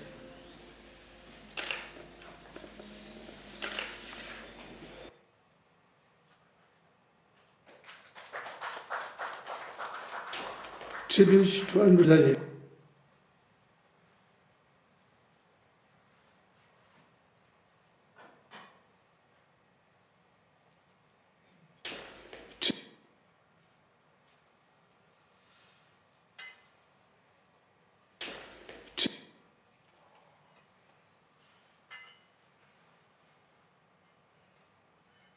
To be invited to give this tribute from myself and Diane, to give thanks for 1,001 memories and 52 years of friendship. I discovered the key to understanding Andrew when he told me of a conversation with the wife of a district commissioner, never his favourite breed, in the late 1950s. She had asked him why he was throwing in his lot with the African nationalists. He replied that he had been brought up in Cyprus as a British protected native, and so was one of the colonised rather than the rulers. When he arrived in northern Rhodesia, he was quick to see the injustice of rule from Britain and economic subservience to southern Rhodesia and South Africa. His life's work was to correct that and the social system that came with it. After independence, he quickly realised that political independence meant little, while the economy was still dominated from outside. In 1968, I came into the Ministry of Commerce, Industry and Foreign Trade, where Andrew had 3 roles: was the permanent secretary, chairman of Indico, and advisor to President Kaunda. I was working initially on implementing the Mulungushi reforms. Andrew then gave me my first break by getting me to report directly to him. I later found myself working on the speech for KK's next big initiative, state participation in the mining industry, announced at Matero in 1970. There followed the excitement of the negotiations with the mining companies and their legal advisors.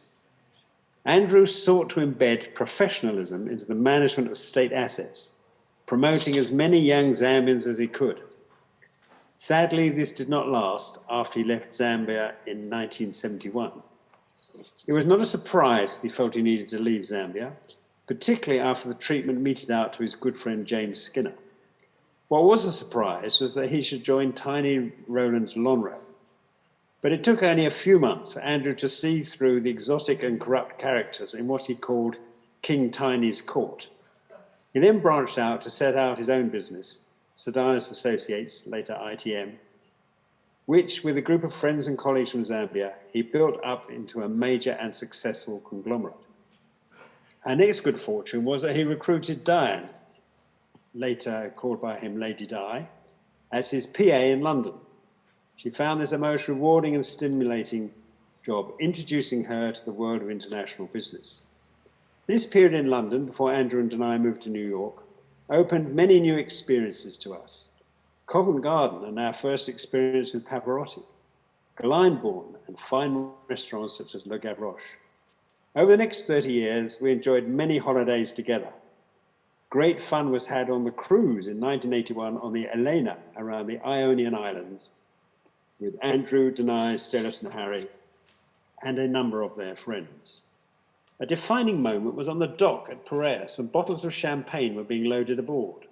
Andrew, comparing the invoice with the bottles, produced his famous aphorism, Dom Ruinart at Dom Perignon prices.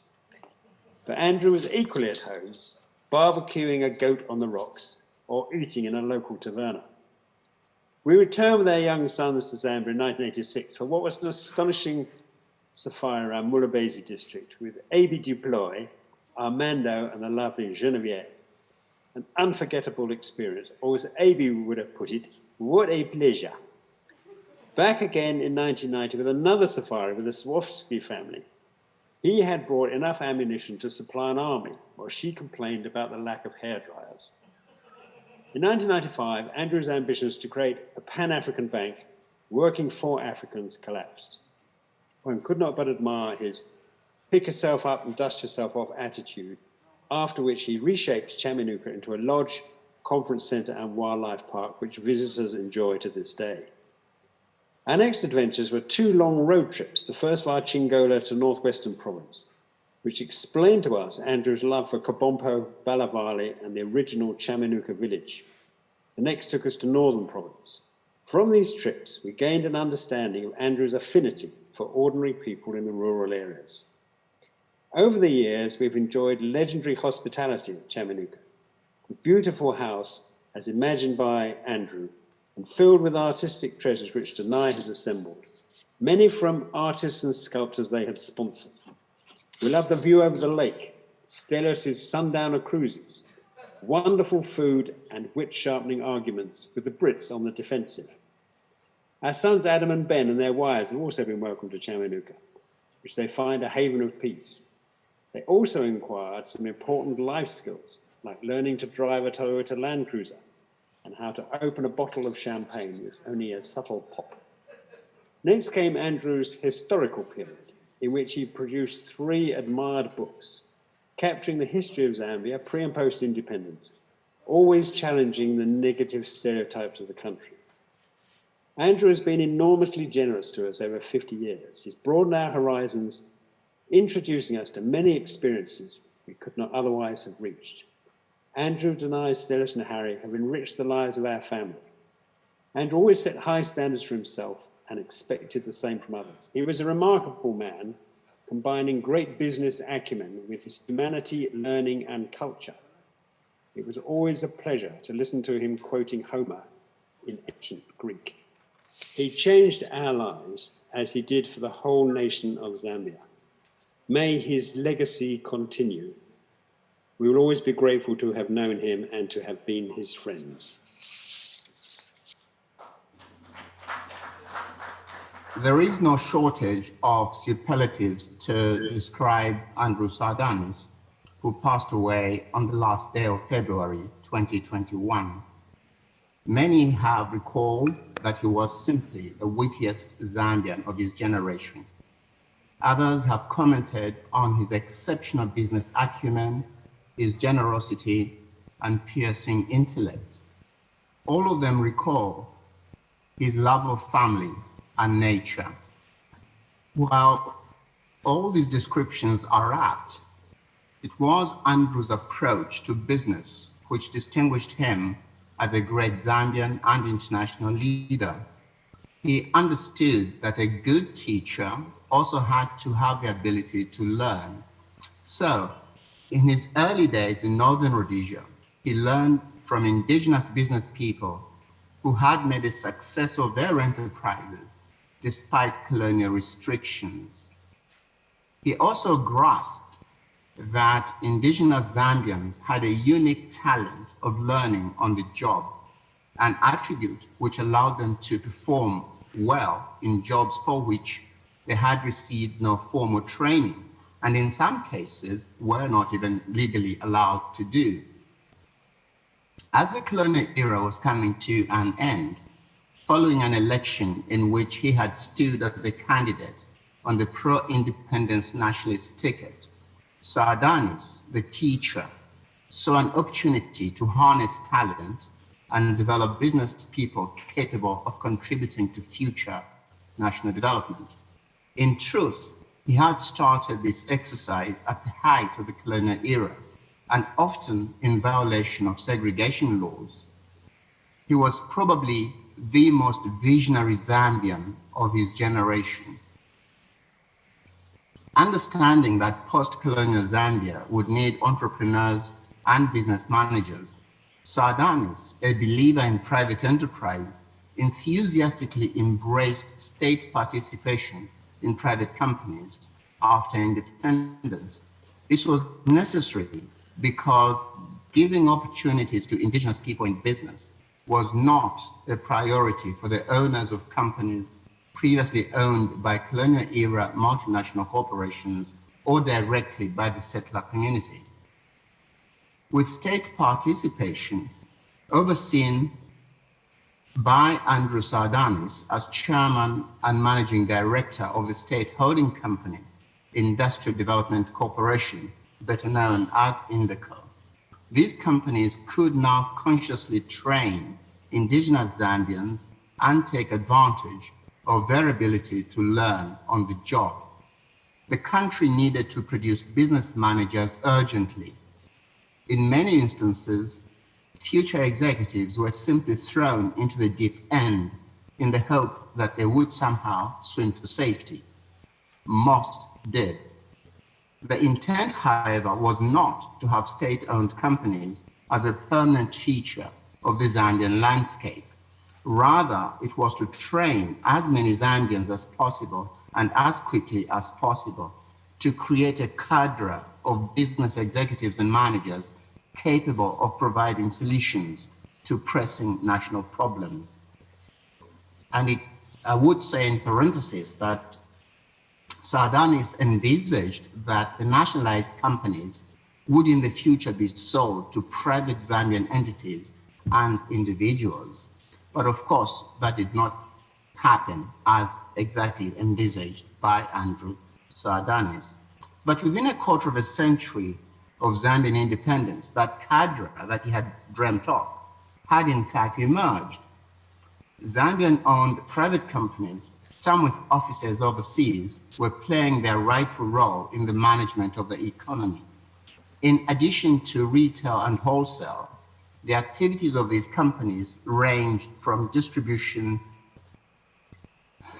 to international freight, to manufacturing, to construction, and to travel and tourism services. The most conspicuous of these companies were owned and managed by Zambians who had had their training in high-level business during Sardanis' tenure as head of Indeco. On his return to the private sector, Sardanis collaborated with former Indeco colleagues as well as younger Zambians to form a group of companies which was eventually known as the ITM International Group of Companies. Again, I would say in parentheses that he could not go back to his own company, Moiseni Stores, as it was among the companies that Sardanis had insisted on principle on nationalizing during the state participation exercise. In any event, by the 1980s, ITM was sending Zambians abroad to work as expatriates for entities within its group of companies. One of these companies was Meridian Bank, whose Liberian subsidiary was led by a Zambian banker for a few years. Meridian's New York and London offices also boasted a number of superb indigenous Zambian executives.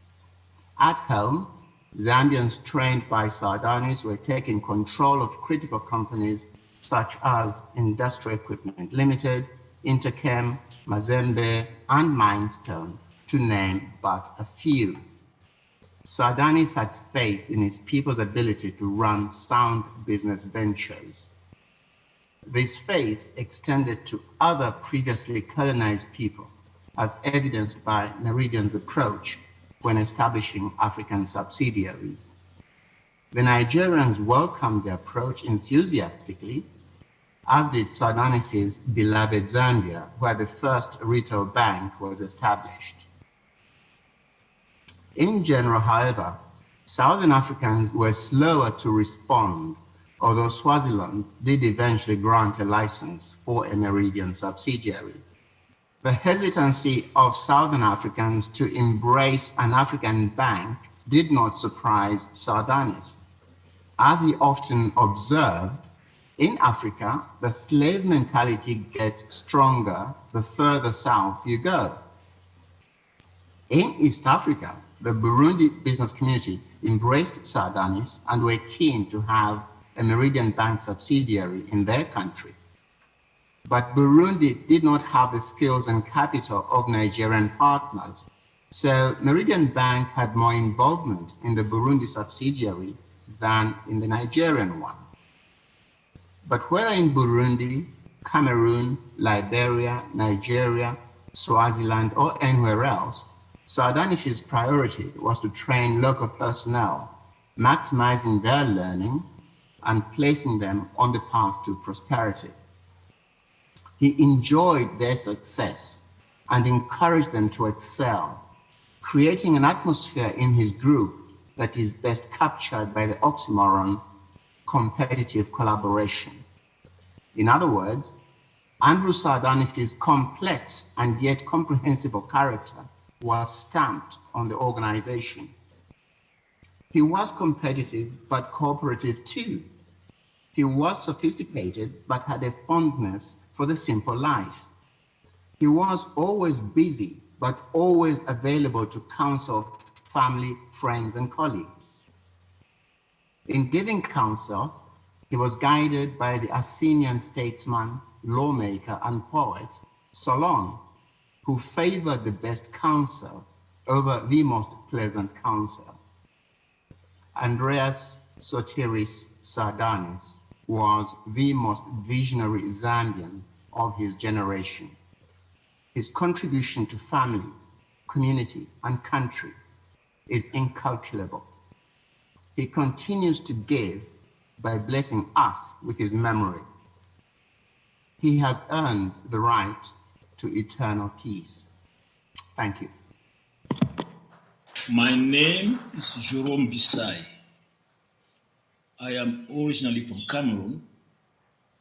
I live and work in South Africa. I am the founder and CEO of JB Advisors, a financial advisory boutique firm based in Johannesburg. Next to me is my wife, Flo. I met Mr. Andrew Sardanis in 1988 for the first time when Meridian International Bank Limited, MIBL, acquired Chase Bank Cameroon, a wholly owned subsidiary of Chase Manhattan Bank, New York. Mr. Sardanis was MIBL's chairman, who arrived in Cameroon to finalize the acquisition of Chase Bank Cameroon, along with some of the MIBL executive directors. He was also the chairman of the Investment Trade and Management Group, ITM, a very successful and diversified group of companies operating in various business sectors within and outside the African continent.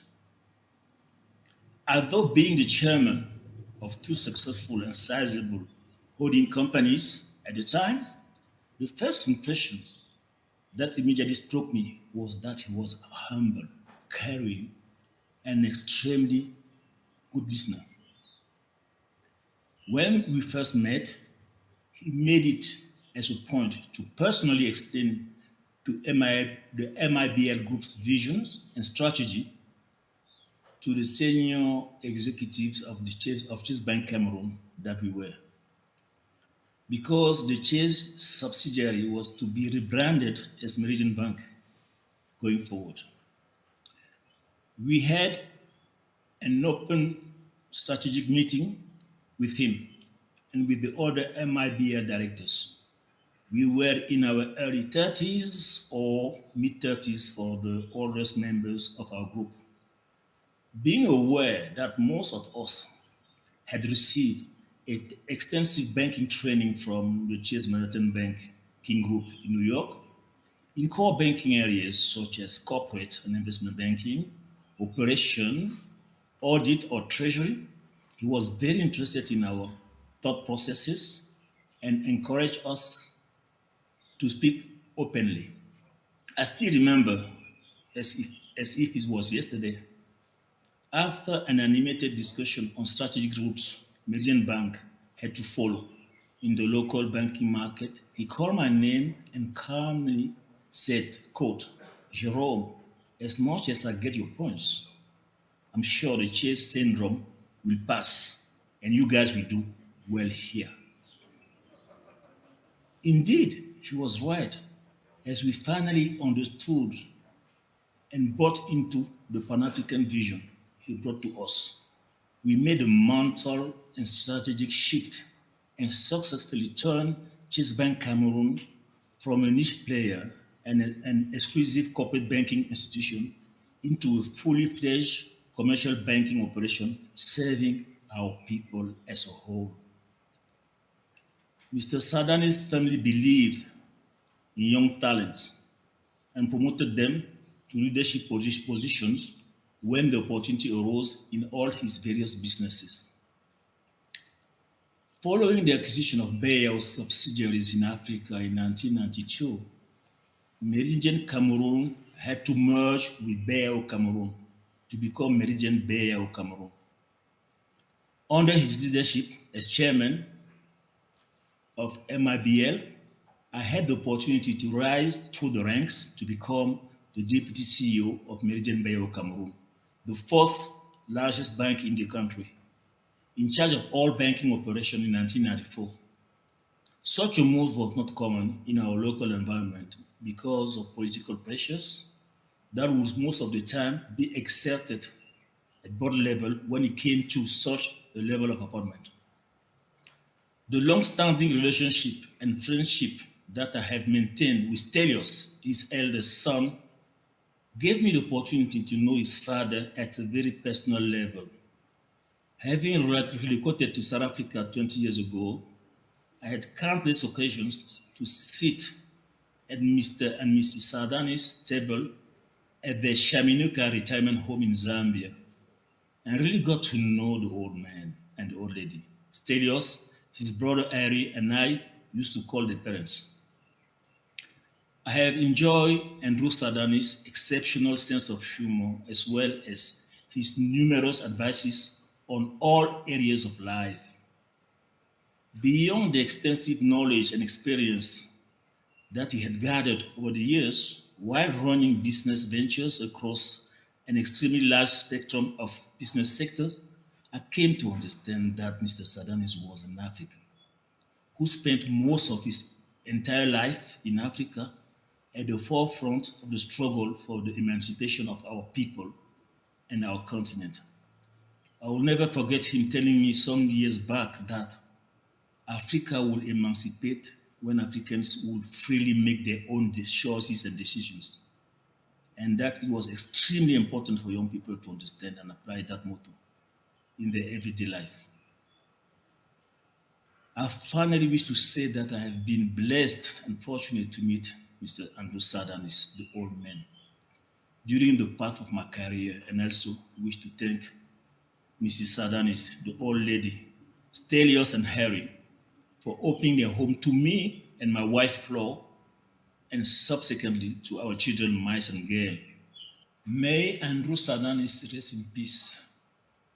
May the Almighty God bless his soul and give strength to the entire Sardanis family during these extremely painful moments.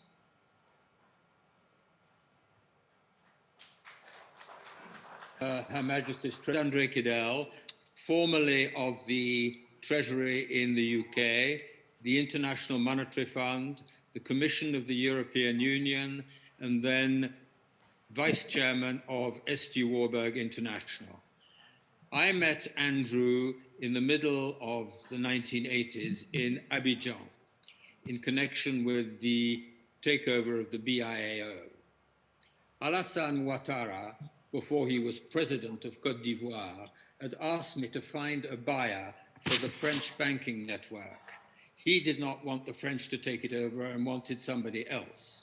That's how I met Andrew in Abidjan at the annual meetings of the African Development Bank. Andrew won the mandate to take over the network. With hindsight, it was probably poison chalice from which he should never have drunk. But anyway, that was the beginning of our adventure. I advised and helped Andrew in the takeover of the network. We traveled together to a number of capitals in West and Equatorial Africa: Libreville, Bangui, Bamako, Lomé, Abidjan, Ouagadougou, Dakar, Lagos. Quite an adventure. Danai was present constantly as his companion, as was Henry, who also was part of the team. Andrew immediately impressed me by his energy and enthusiasm. I tried to tell him, you know, French-speaking Africans are different from Anglophones. He said, that's rubbish, that's nonsense. We had to fight against the French. The French were furious that a non-French bank was going to take over, and especially a Zambian banking entity. They couldn't believe that a Zambian banking group was going to take over what was left over of their French colonial empire. Their opposition was ferocious, and the French, being French, were devious, difficult, but in the end we won. Andrew took control of the group and tried hard to make a success of it. I was impressed that the thing did not work out in the end, and the banking group failed, which was a great disappointment to all of us. But I think what impressed me above all was Andrew's resilience in the face of adversity. He did not give up. He got up, dusted himself down, and moved on. He always thought of the future.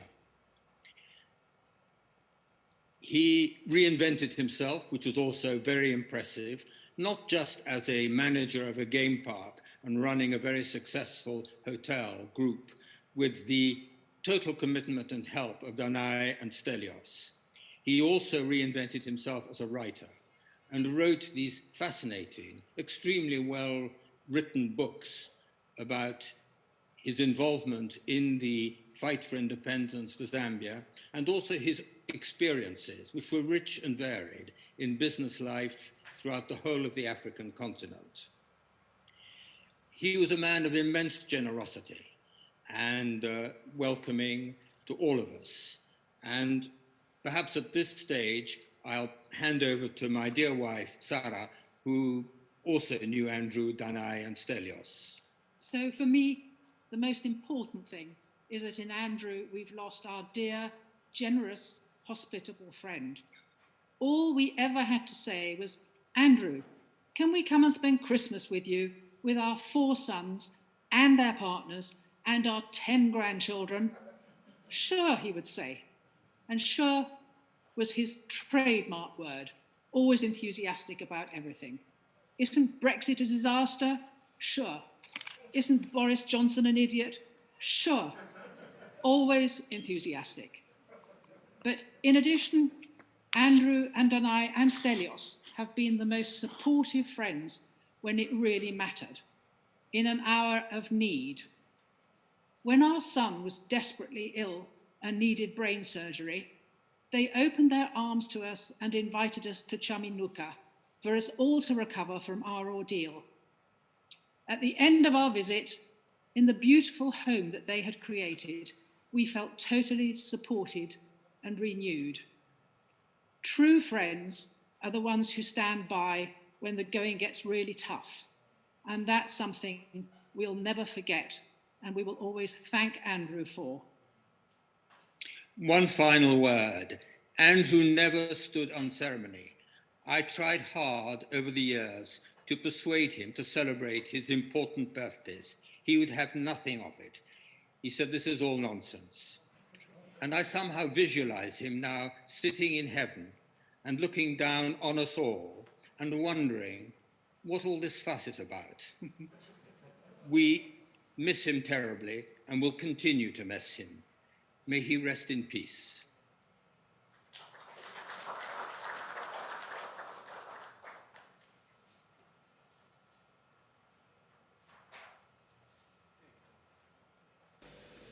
Today is a very sad day for the art fraternity, as we bid farewell to the man we shared a fruitful relationship with.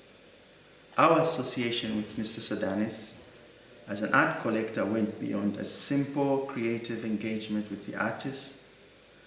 As artists, we became part of his own family. Dear mourners, as a young artist, it is an honor to stand before you to represent the great family of artists. There are a number of senior artists who might have taken up this privilege, but we wanted to demonstrate the kind of man Mr. Sardanis was and his relationship with artists across all ages. Many of us have personal stories engaging with Mr. Sardanis that deserve to be shared with the rest of the world in future.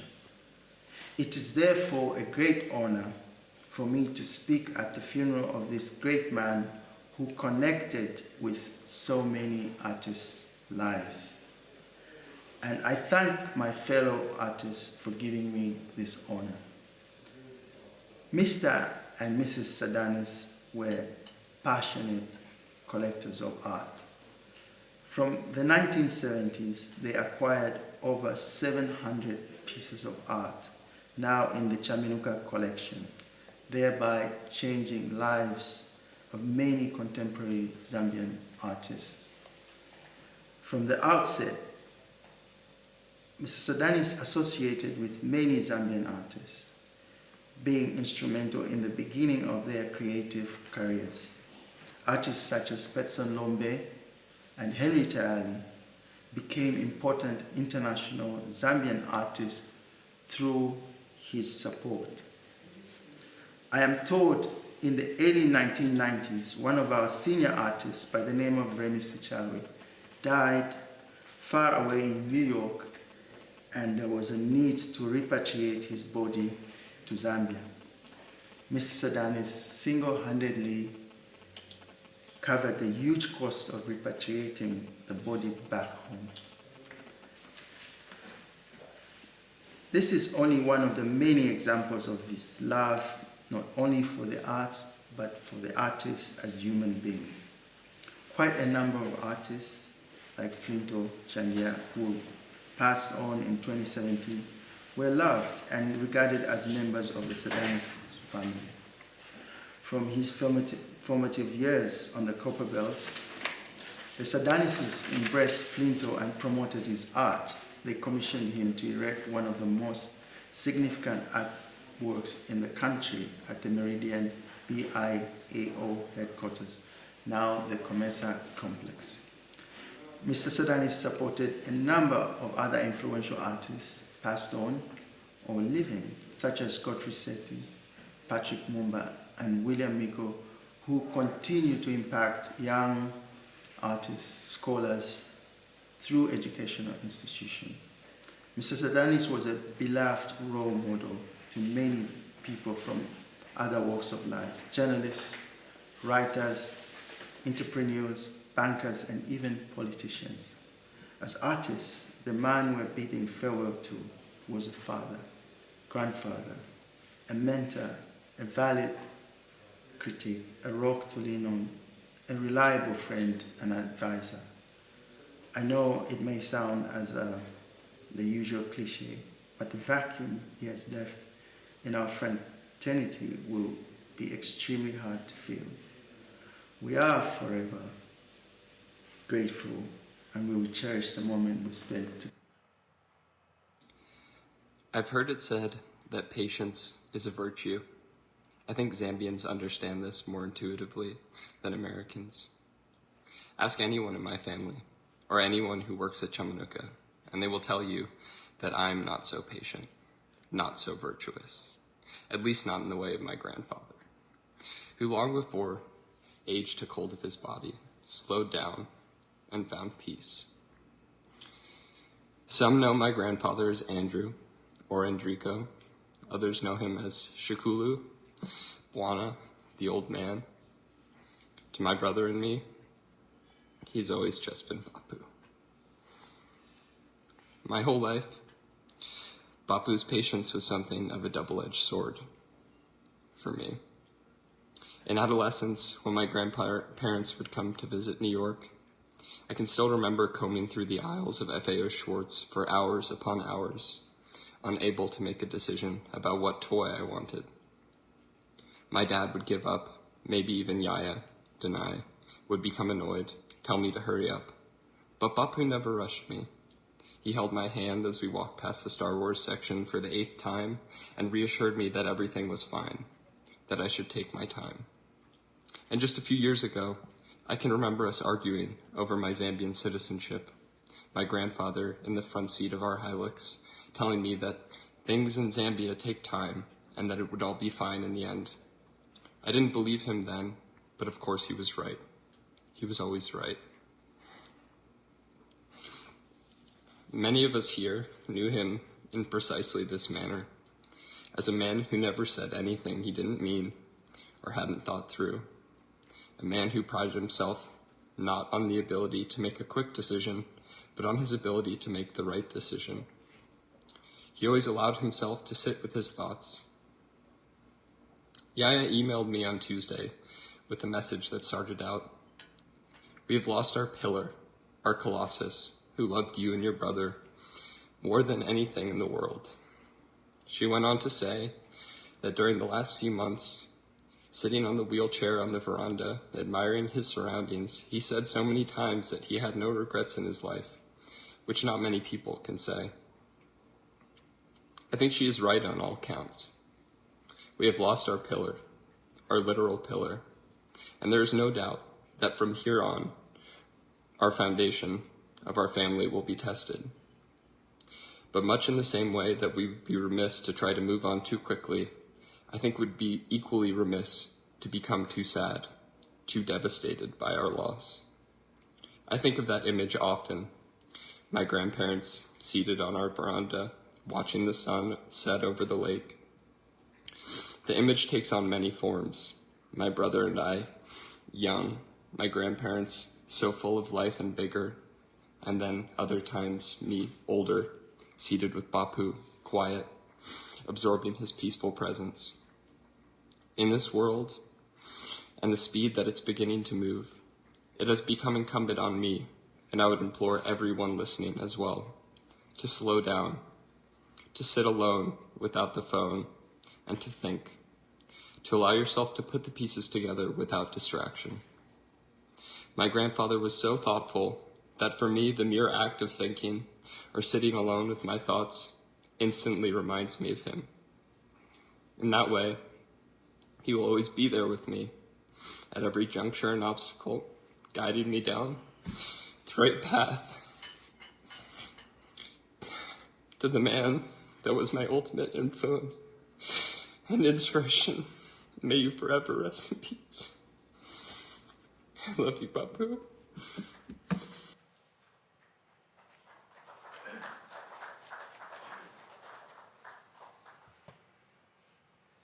Thank you very much. That brings us to the end of the tributes. So now I'd like to call upon Mr. Chris Byron, the Consular General of Cyprus, to say a few words.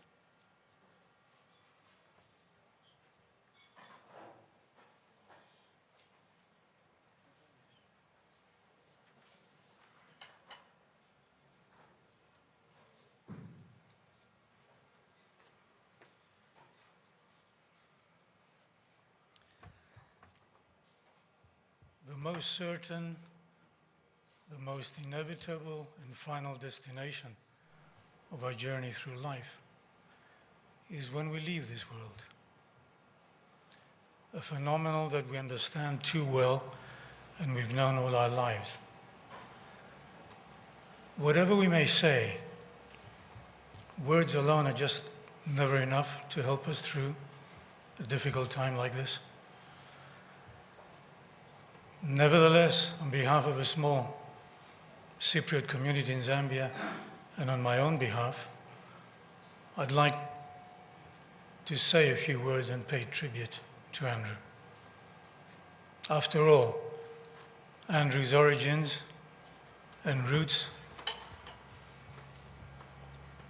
was from the island of Cyprus. Born in the town Karavas on the northern coast of the island, Andrew left as a teenager to come to northern Rhodesia, seeking perhaps new horizons, new opportunities at the age of 19 years old. And what a life it's been all these years.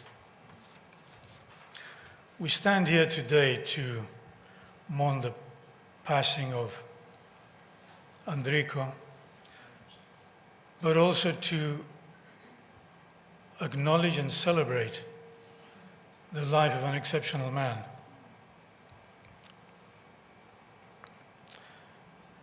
It was a life, this was no ordinary life, and certainly this was no ordinary man. It was a life that was full and accomplished. It was a life that was well lived. It was a life that was really embraced. Andrew built a business empire that had a global reach in the world of economics and international trading. He attained this height of success. He experienced setbacks. He suffered downturns, but he never stopped throughout his life extending a hand and carrying out philanthropic deeds to countless people of all walks of life, from artists to sculptors to businessmen and women, big and small, to ordinary Zambians. He was so supportive in the plight of the African, wherever they may be, and in particular, the plight of the Zambian.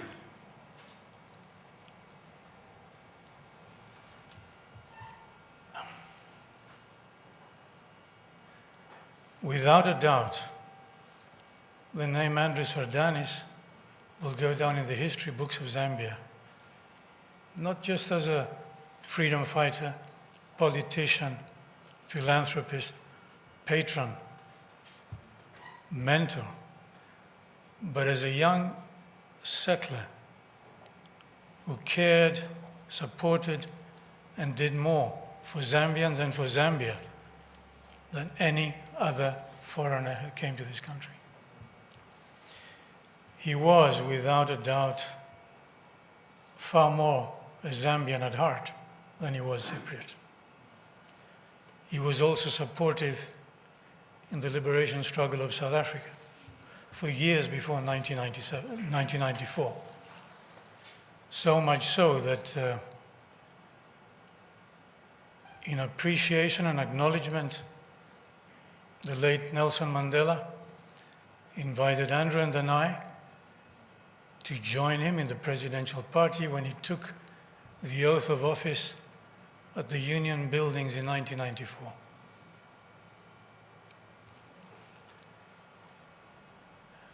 And so today, the journey of a true legend comes to an end. As we bid our final farewell, we continue to remember his good deeds, his help, his generosity, his kindness, and our hearts and thoughts go out to Danai, Stelios, Harry, and the kids. May his soul rest in peace. I would like, if I may, just recite a small quote for the family.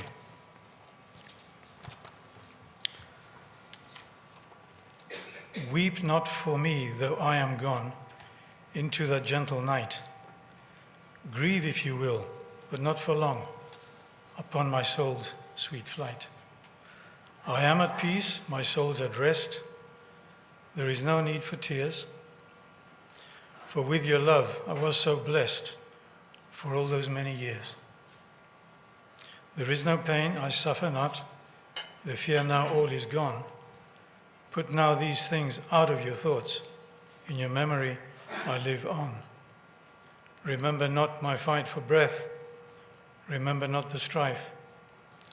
Please do not dwell upon my death, but celebrate my life.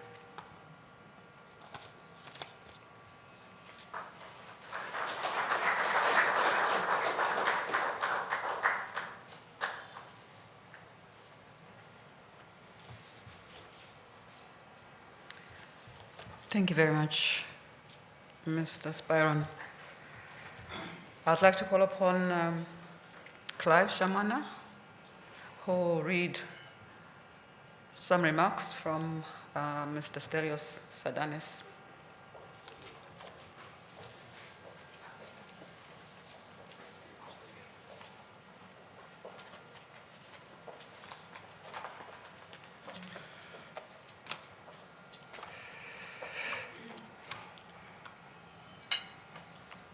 As Malenga said, this is just a few words from Stelios.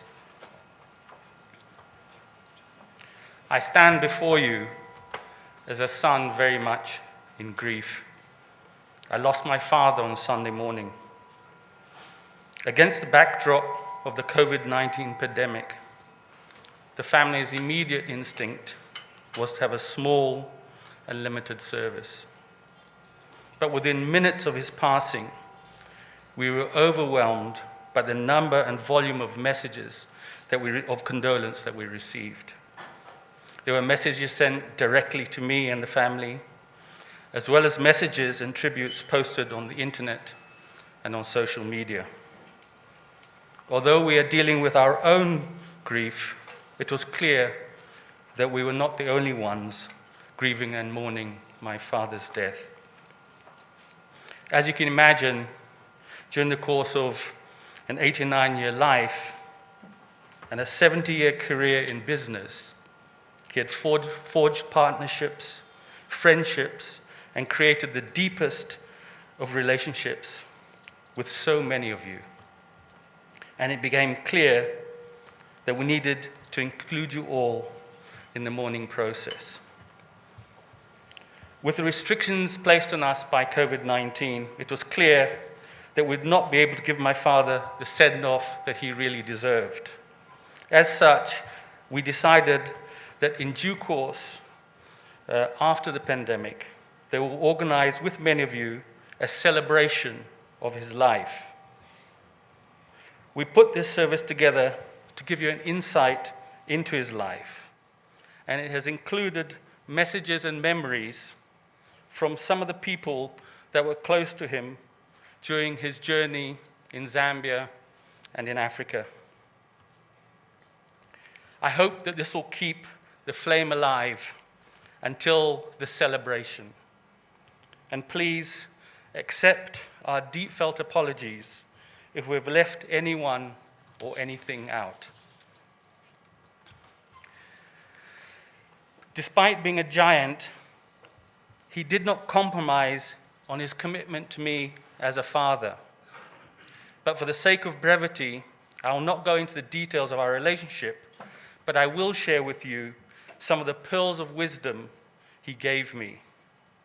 I'm sure many of you have other pearls of wisdom, which I hope we will be able to share in due course.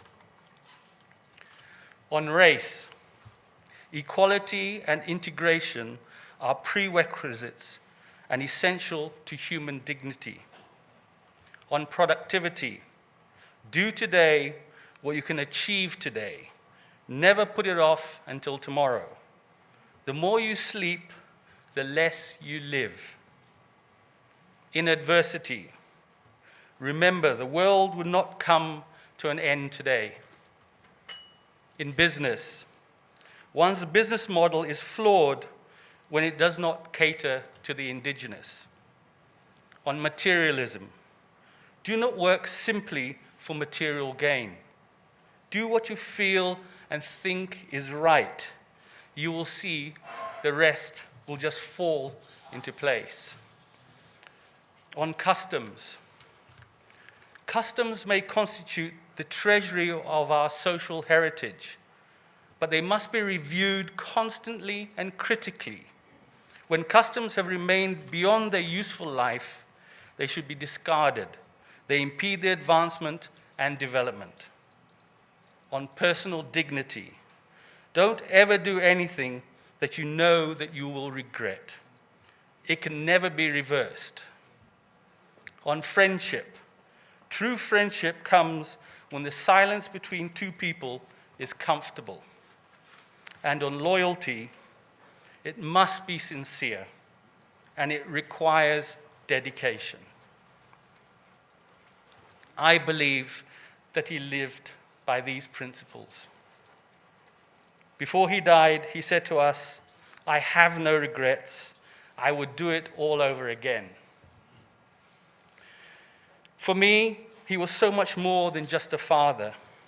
To say he was my mentor, a colleague, my best friend, does not begin to describe who he was to me.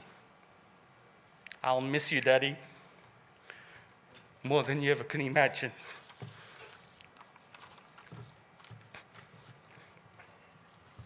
I would like to thank all those who have helped look after him over the past couple of years. The medical staff at CFB, Professor Philippe Grange, Sister Mariola, especially Stephen Kasonde, who during COVID committed himself to isolate and look after my father. Those involved in the preparation of this service, Chana Musakanya, his goddaughter, Henny Shikopa, his nephew. Special thanks to the participants and organizers, Abraham Ngoma, Andrew Shacholi, Archbishop Ionis, Becky Malaya, Clive Shamwana, Chris Spyron, Deliso Sakala, Evaristo Medenda, George Leokopoulos, and Isaac Banda, who for years has done the Chamnuka floral arrangements, including some of the arrangements you see here today. Musonda Kawali, who since Sunday has made sure everything was in place. Mary Longwe, Mulenga Kapwepwe, Patrick Mumba, Patrick Charlie, Samuel Tafuma Sr., Sipo Piri, Shishua, Starry Mwaba, William Miko, and Zenele Mbeki. Zenele has always been and remains a supporting pillar of strength. Thank you all very much.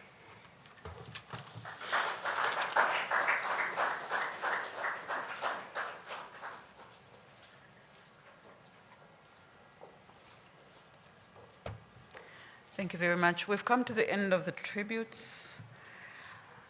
I'd like to ask just one favor from you, and that is Shall we all stand and give a round of applause for the life of this wonderful man?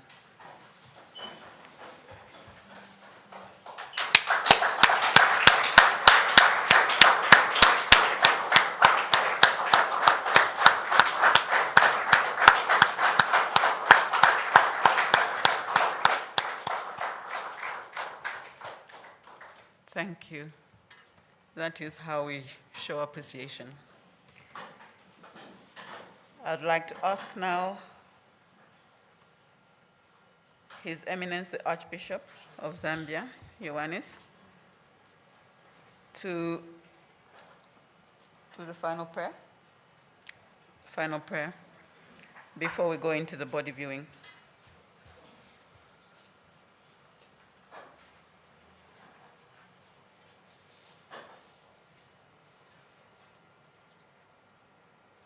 Let us pray to the Lord, Lord of mercy, for you are the resurrection of the life and the repose of your servant Andreas, who has further deep, O Christ our God. And to you we ascribe glory, together with your beginningless Father, and with your all-holy and good life-giving Spirit, now and forever in the ages of ages. Amen.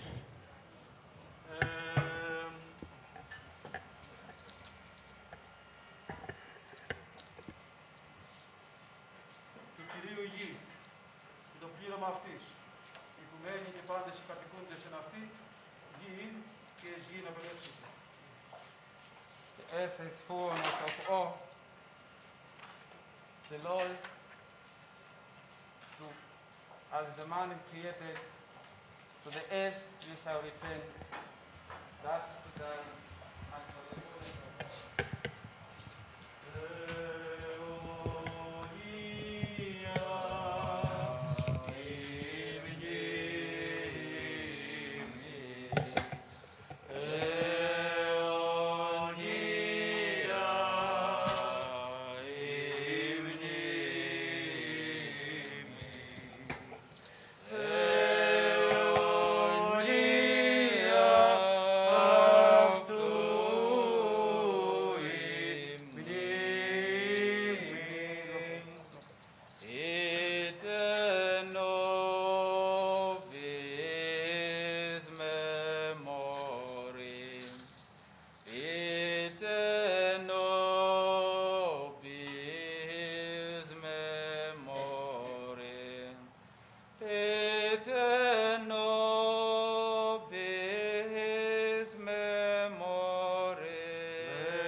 Πατέρων ημών, Κύριε Ιησού Χριστέ ο Θεός, ελέησον και σώσον ημάς. The prayers of our Bishop, Lord Jesus Christ our God, have mercy on us and save us.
Thank you.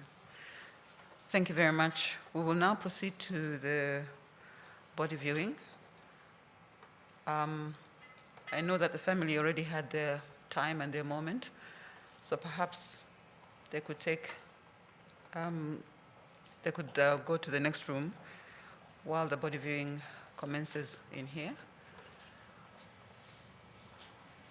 The pallbearers, please come in.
It's this way.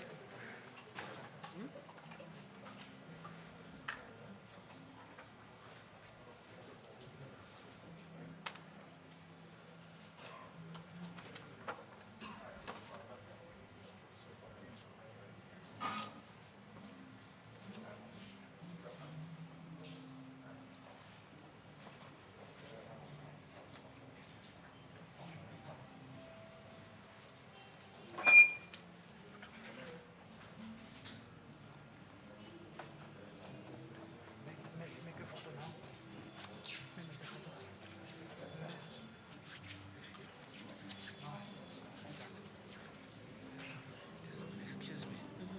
The Archbishop wanted a photo of, the tribute for Becky, Mr. Becky. All right. Just a photo. Oh, just a photo. Actually, The speech of, it's an extra copy. I mean, It's an extra copy. Okay. Yeah. So you can just take it. And which one? This one. Yes, you can take it. Yes. So we talk about the speech of the President Kenneth Kaunda. All right. Okay.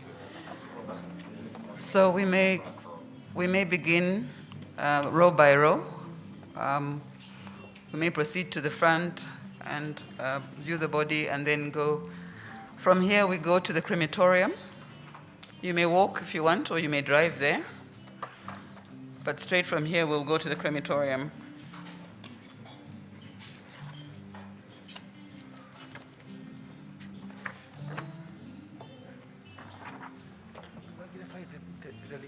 The link. If you just go to YouTube. YouTube. Yeah, go to YouTube and then go to Loyola Television. Loyola Television.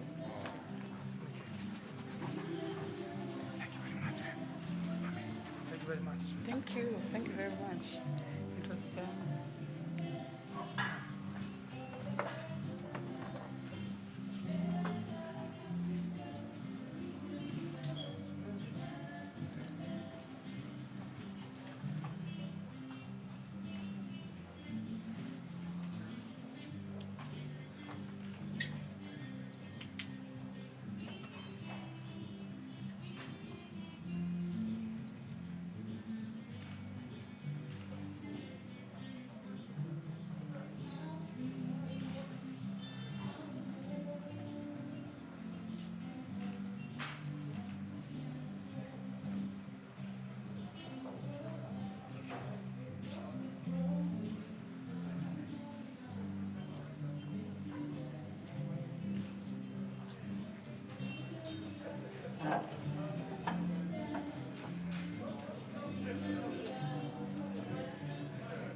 Stay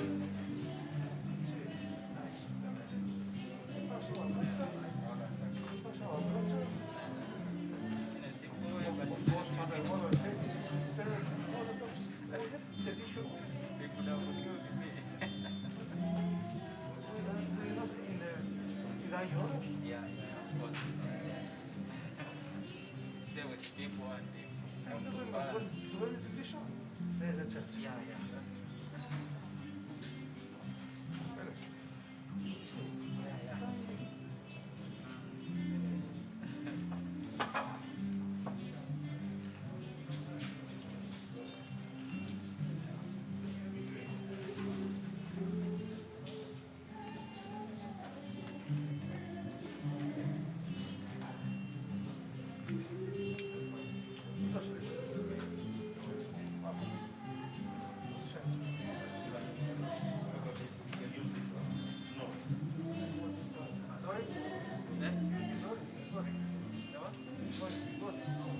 This oil?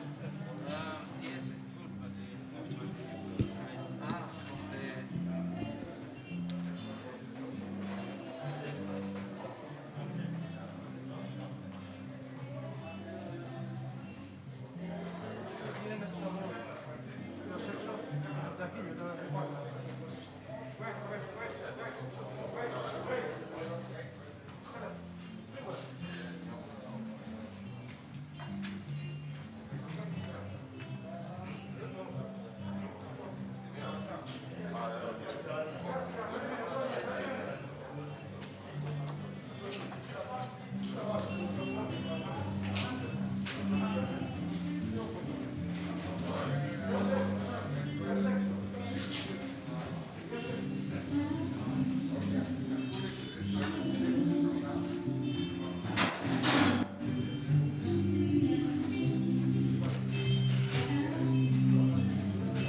Oh, sorry.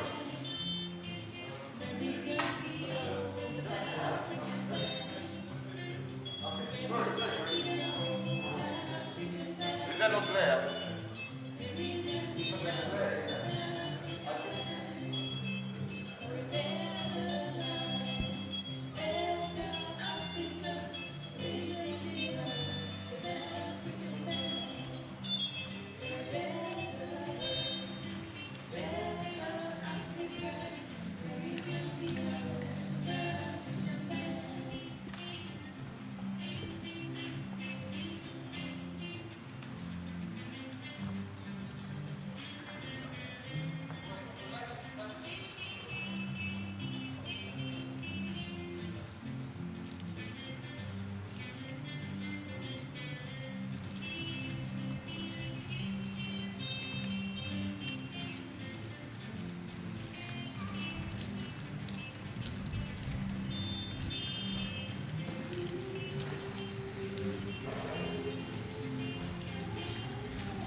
How bad is it now?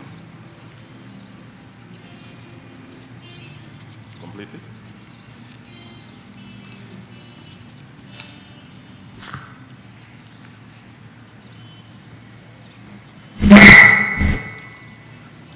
Ate?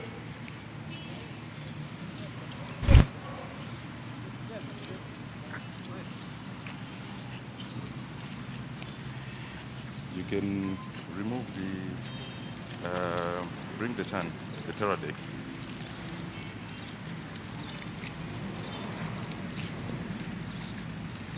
Was. Let the terra deck, na HDMI.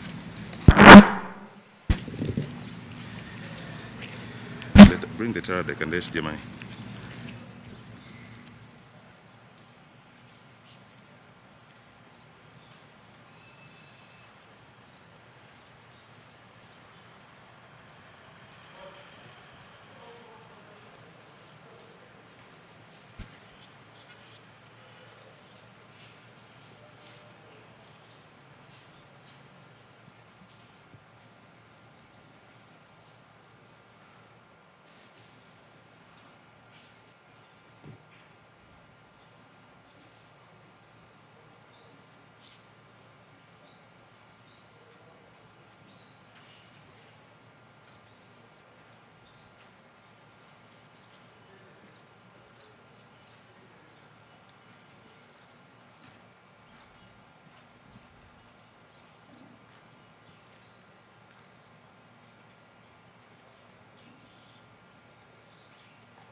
Terra deck and HDMI cable.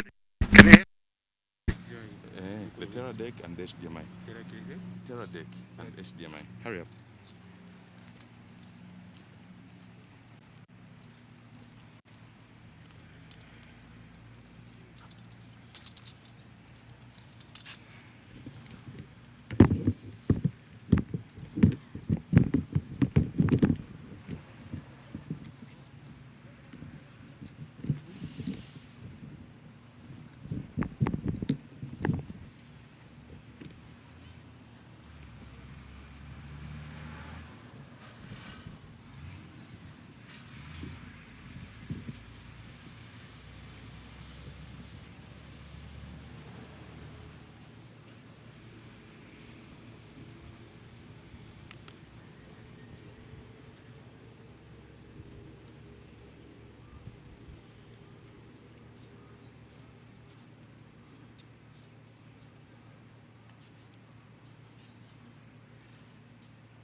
Stelios said in his words, you know, he wanted to do so much more for the life of Amsterdam.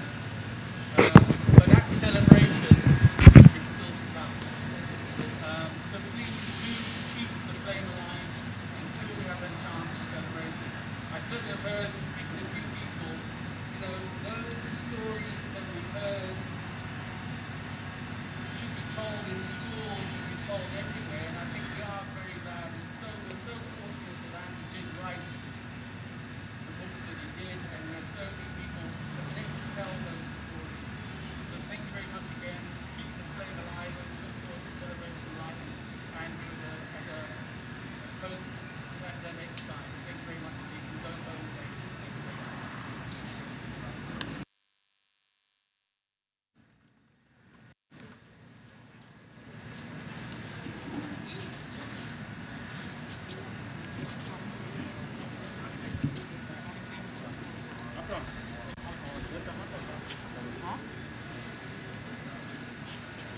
C'è Said. C'è? Stai breaking?